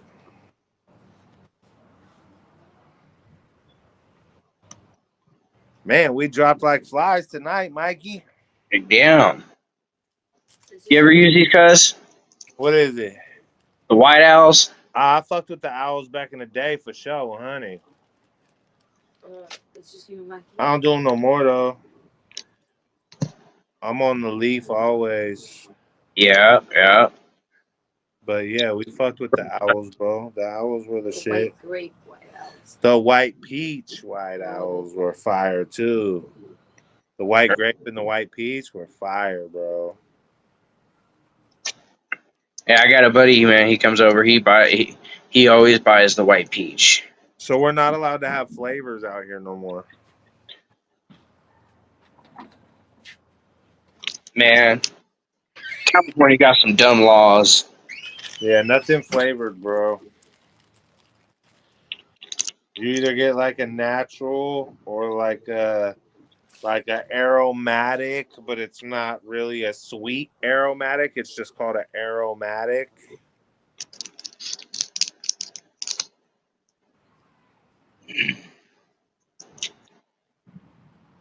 But you could get flavored Zags and shit and cones. I don't like the flavored shit, anyways, bro. I'm old fashioned, man. For real. I like me a good honey bourbon or a good cognac dip. Straight I up. don't like grape or strawberry or none of the little kid flavors. So that's what this is what I'm saying, right? Remember the old chocolate Phillies?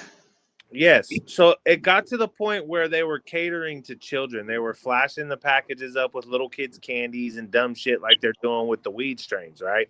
So that's what's getting people pissed off, and that's where they're losing. If they would have never did that, if they would have never marketed towards the younger generation and just known that the younger kids were going to pick up on it anyway because that's what they wanted. Right. I'm talking like us, our generation. Once we were 18, 19, started blowing weed all the time, going and picking up bags and shit. Like, we were picking up strawberries or we was picking up, I never fucked with the grape, bro. They were so nasty, but motherfuckers were on that shit, or the peach optimos, or the fuck, you know what I mean? So it's like, I honestly think that some of those flavors, yeah, you could have done without and done without the packaging gimmick. But Yeah. like, come on, bro, a cognac dip or like a bourbon dip or like a, you know what I mean? Like a fucking I mean, I guess even chocolate a little bit, but even that's catering to that. But like, if you run it along the lines of like an alcohol dip, well, then you're still not catering to kids because that's alcohol. That's Yeah. catering to a grown market. You know what I'm saying? A fucking Kahlua, get a little Kahlua with a vanilla back on it type shit. You Yeah. know, shit like that would be cool, bro. See, that's A more. White Russian little rundown, but because the White Russian fucking backwoods and shit, the cream and the White Russian and that shit, that's cool. They should have been able to keep that, you know. But the Jolly Rancher and the fucking all that dumb shit, I get it.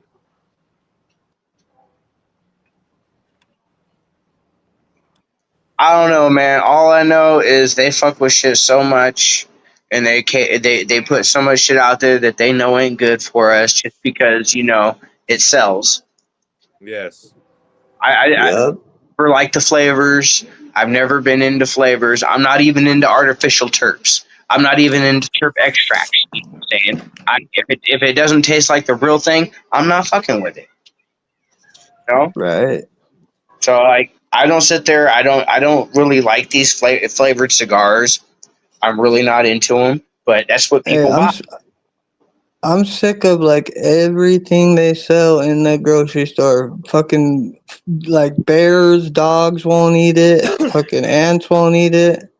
Like almost anything we can buy. Like, I mean, you can do stuff to like solid meat, like real meat, but like fuck, there's almost nothing. You want to know? You want to know why they're not eating the food now? I pretty much know because it's like plastic. No, it's not plastic. It's grown in a lab, so there's no real protein matter to it. Well, yeah, Doesn't yeah. have a real. It doesn't have a real DNA scent to it, so the animals don't pick up on the smell of it like they do real food. Well, that's what I'm saying. Like it's because it's one molecule away from plastic. So yeah, I mean, same idea. I think. Yeah, I think. genetically modified. I don't know. One molecule away from plastic, really? Yeah, like most shit is almost like everything now. I'm trying to think of like the first one that was like that, and then fucking yeah, So like oh I feel like genetically modified meat is more. let me. I'm gonna I look it didn't feel up. like it was plastic. I felt like it was more like plant organism. Like they were growing like Hey, one molecule of like a meat molecule with like a plant organism that literally just reproduces it as a meat. hey, I'm all for if like we actually grew legitimate plants and then made them into some kind of fucking meat that gave us real protein and it You know, tasted decently. a lot of our domesticated fruits and vegetables have been selectively harvested and modified throughout generations, like bananas, corn, Yeah, carrots. so Yeah. corn is not real. Corn is a modified. Bananas are modified. We didn't have those. We made those. 100%. Go, Um, go yourself some heirlooms, man, and you'll see the difference. yeah, 100%. So Mikey, I'm my gonna boy move down Sean, there at some point and we're gonna grow fucking and fucking hunt and do all that shit and that's how we're gonna live. my boy Joe That's down the what I want street, to do. my son's homie down the street, his dad was working for the city at first for the garbage company and shit. And right now, because of the season, he's working as a farm worker. It's real big in this town. You know what I mean? And Yeah. he offered to take my son to the farm and pick fresh grapes today. My son was busy. So Josiah's my homie, bro. My wife was like, well, bring us back some grapes. And he's like, well, just give me a bag. And she's like, here, I'll give you 2 bags, one for you guys and one for us. They brought us back 2 full bags, bro, to the top of fresh off the vine, still warm from the sun grapes, dog. You know what I'm saying? And fucking like, bro, like probably fucking 5 or 10 pounds in each bag, dog. Full Safeway bag full of grapes. I was able, so the neighbors all come up and hand us shit, bro. Homie brought me a banana this morning. They brought us some pears from across the street earlier in the week. The neighbors brought us hella food and asada and fucking, bro. I love this neighborhood. Like everybody is so kick back and chill. You know what I mean? And Yeah, that's how it is over here so homie by came and brought us houses and hella my grapes. dad's. And I know we're not going to be able to eat all them grapes. You know what I mean? Or we're going to be shitting water for a week. So at that point, so the grapes don't go bad, I brought some to the neighbor. My wife brought some to the neighbor. You know what I'm saying? So it's like, you just pay that shit forward, bro. But this living in communities like that is rare nowadays, bro. You know what I mean? Well, when you know, like when you're moving to somewhere, that's like one of my things I would be looking out for is like all the neighbors and like if most of them are like have a few people living in the like a lot of people living in the house, they're probably gonna be good neighbors, you know? Yeah, so like my neighbor to the right, he lives there, his kid lives there. I think his granddaughters stay there. The That's ones what to I'm the saying, left, like big they're the Muslim. families. The one to the left, they're the Muslim family. They're hella cool. They work on cars and shit. I think they got like the grandpa there, the pops is there, the kids are there. So it's all tight knit community. Like the homie down the street that be walking by shouting out and shit. He lives with his grandma and his cousin and shit. And like they're just everybody's like tight knit and they're all they all got their shit. They all do their thing. You know what I mean? A couple of them are tweakers, a couple of them are wilding out, but they Yeah. all have been here this whole time. And I'm the new dude on the block, and I'm literally right in the middle of the block. And they've all just like, every time I bumped into one of them or whatever, they've all just welcomed us with open arms, bro. It's hella cool. Yeah, well, you And it's came a, correct and moved in there, and you're like, hey, I'm sure you were like, hey, what's up? I just stopped moved everybody, in. bro. That's My how you block is do a it. hot block. Like down at the end That's of the what. alleyway is where all the Northerners kick eating shit. You know what I mean? So it's like honest, and they all, bro, they come through. They're respectful. I'm respectful. So if some shit ever was going down right here on the block, bro, like I already know what it's about. You know what I mean? Right. That seriously, that's what I did when I first got to the street that I stay on each night, and then I moved to the park in the daytime. You know, fucking, I fucking all the people that park outside and go to work every morning, even though I leave before them and come after them. Yeah. Uh, I introduced myself to them. I told them like, hey, I told them my whole situation. Told them like, fuck it, like they knew exactly what's going on. I'm here to protect shit. I like and like we started talking about like all the people that come and leave trash. I'm like, I'm gonna get these people out of here and like so eventually the guy that's the neighborhood watch like that guy has my back like crazy. So like Yeah. he'll park his big ol' ass truck in front of me. He has two. He'll park one in front of me, one behind me. Fucking, and then that like in the very back of the street, like I stay right where I used to live when with my grandma, like on the street behind their complex. Yeah. But just because that shit feels safe, honestly. But Yeah. yeah. But yeah, So dude, fucking I want yeah, to it's get cool. to It's one of just that cool, too. So huh? we're staying in my van, right? And I got my son in the van, and I'm working. So it's like it's not like I'm just bumming and I'm on drugs and like I'm just living in a van. Right. I don't want to do nothing with my life. You know, Yeah. I'm I'm There's such a working. difference to My wife's bouncing back and forth spots. You know what I mean, and doing what she's got to do to make sure the kids got a bath and clean every day and all that shit. You know, and yeah. so my my wife's mom lived in a real nice neighborhood at the time, but it was real tucked off into the hillside and shit, you know. And Yeah. we used to go try to like park along the side of that neighborhood because it felt like a safe neighborhood to be in with my kid and shit, you know. And I remember this one time, like we're driving down and like people were hella like looking at the car funny shit. And I would park on the side of the road that most people didn't normally park on, which probably made it look like even more sketch at that point. And I didn't even realize that at that time, you know. But like Yeah. I remember one time I'm over there and like the neighbor ended up like calling or coming out or some shit and like fucking with our car and like making it a problem that we were there and like it was just Oh, embarrassing at that point, you know. And oh, I then know like her, there Karen. was that other time where fucking I'm parked in this parking lot of this like complex in my hometown. I'm just chilling and people show up and like I guess I was in their spot or something and they fucking are knocking on the window and I like open the window. I'm like, check this out, bro. I got a kid sleeping in this fucking car. You know what I'm saying? If I'm in your spot, I'm in your fucking spot. But don't be disrespectful, bro. I'll get out this car and beat your motherfucking ass right now. I ain't fucking playing, Hey, bro. You how don't know what the fuck I'm fucking going through, dog. You know what I'm saying? So don't fucking come at me like that, bro. And then dog? go ahead. Hey, hats off to you for getting through that, dude. That shit would be like seriously. I'm feeling it right now. I'd like It's to hard have to to fucking. Dude, I would take the back seat out of my van, the middle one, and I had like a Right. futon mattress and like some pillow topper mattresses and shit.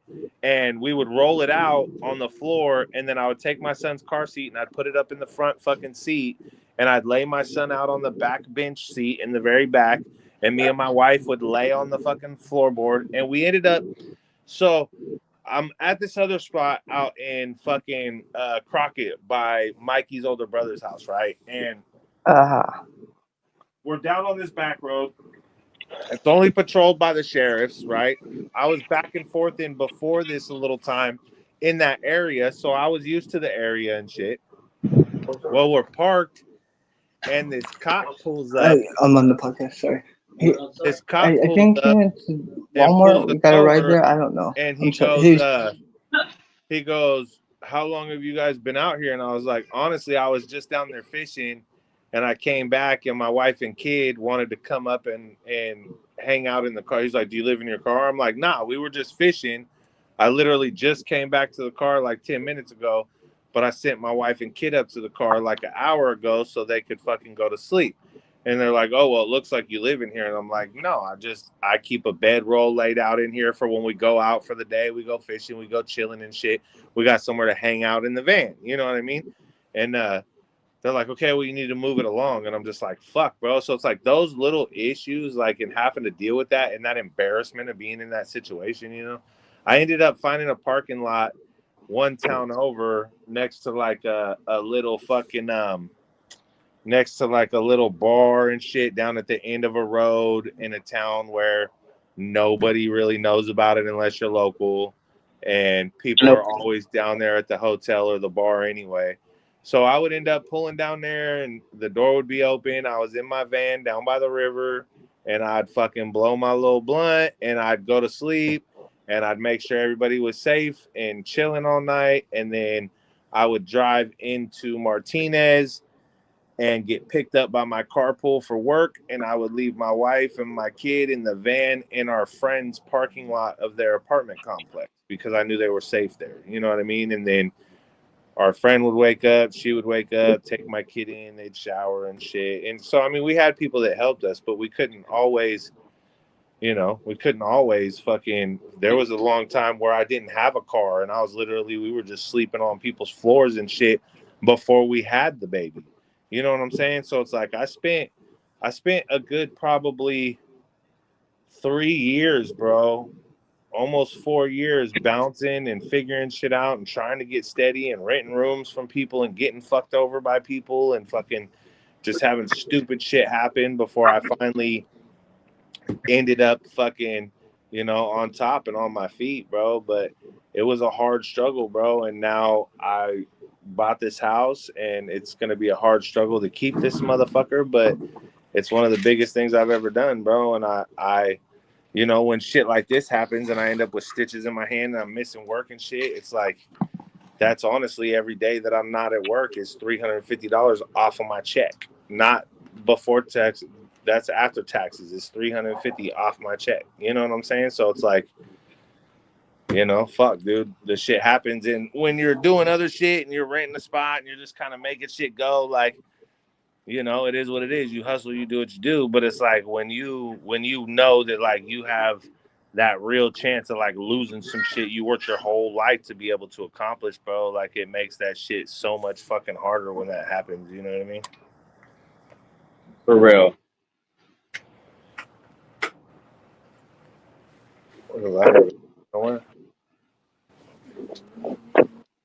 I'm fucking proud of you, dog. I was muted. I don't know if I did or you did, but yeah, that's fucking. I think it takes like 4 years, to be Man, honest. you could deal with by yourself, man. But when you have a family and you're dealing with that, You want bro, to see the podcast? it takes some Yeah, broad shoulders. we're live on the podcast. Come say hello to them if you want. Yeah, guys. We're going on. Where are you guys at? Hey, let me see if I can put them on here. If you want. Hey guys. Hey, guys.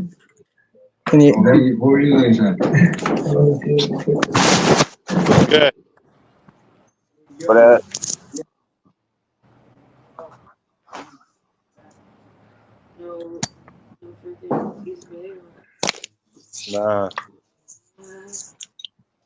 Nah, East Bay did not tune in to tonight's podcast. I'm kind of sad about it.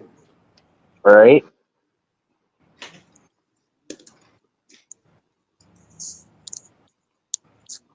What's up, Mag? You're kind of mannying out on this. We got an issue.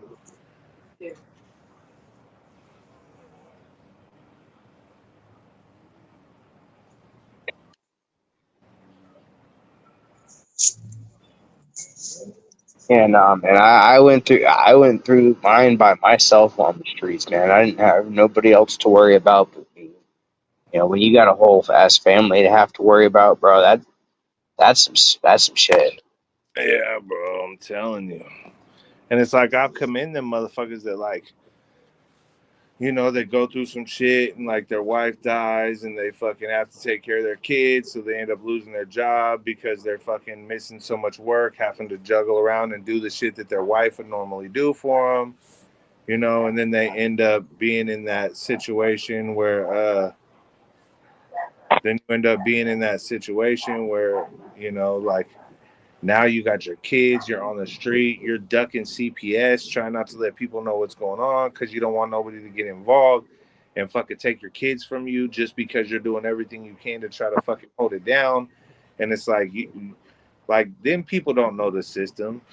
They don't know what's really going on in there, bro. Like I know kids that have been through that system, bro.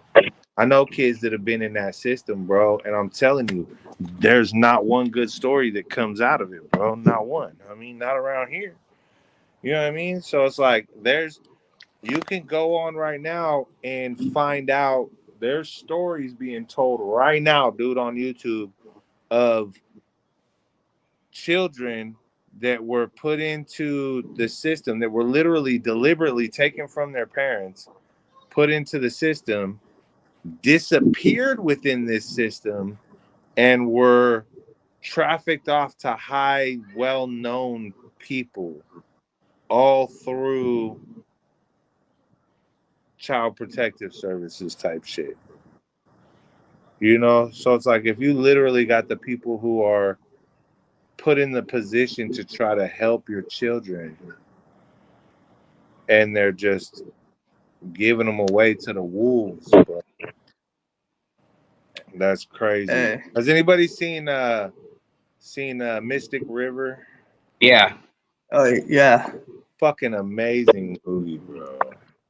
So right now, when all that happened, Haas went to the store with his friends, and his dad came in here, and I was gonna show him the podcast and have you guys say hello, and then someone knocked on the garage door, like right when he's in here, and I was like, oh no, because that's not supposed to be happening, and yeah, so I was like, oh, that kind of sucks.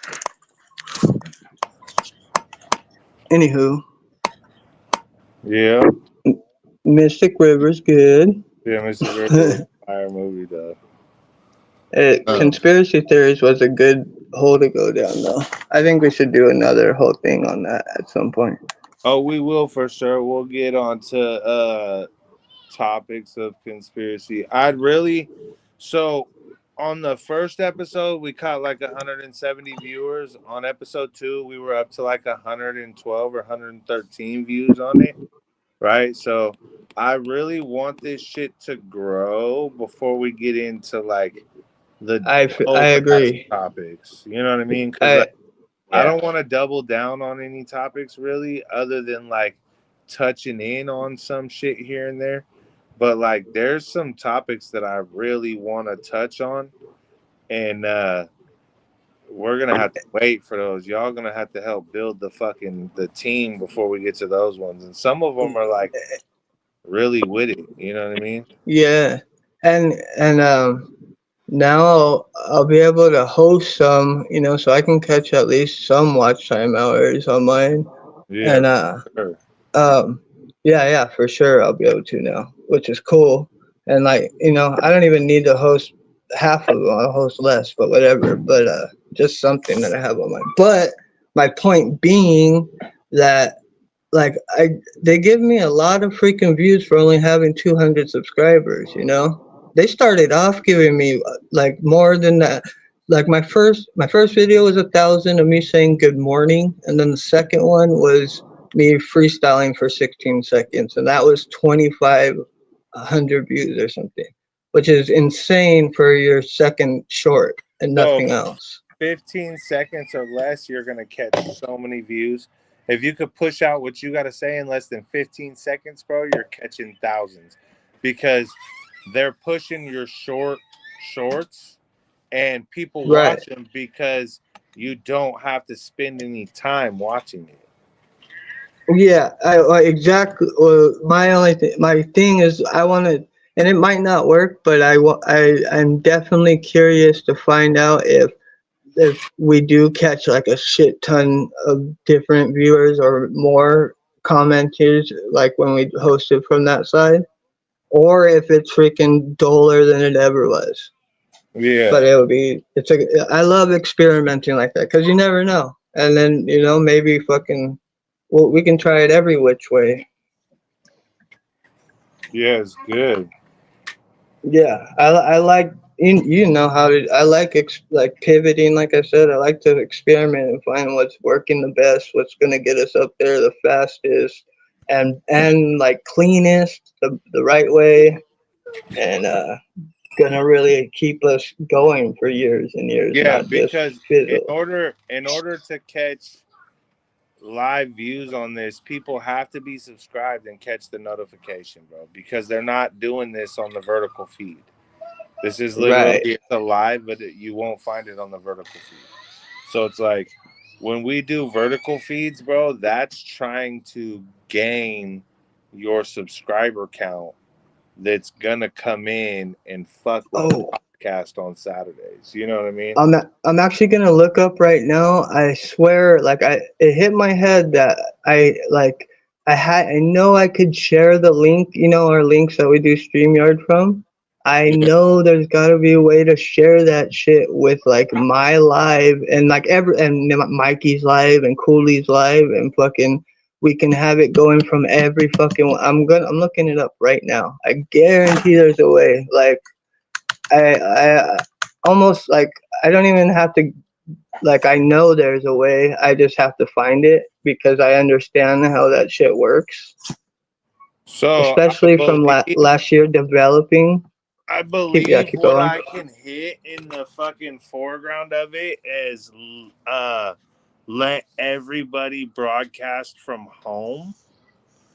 And if I Uh click huh. that button, it'll let it broadcast off of your guys' page also.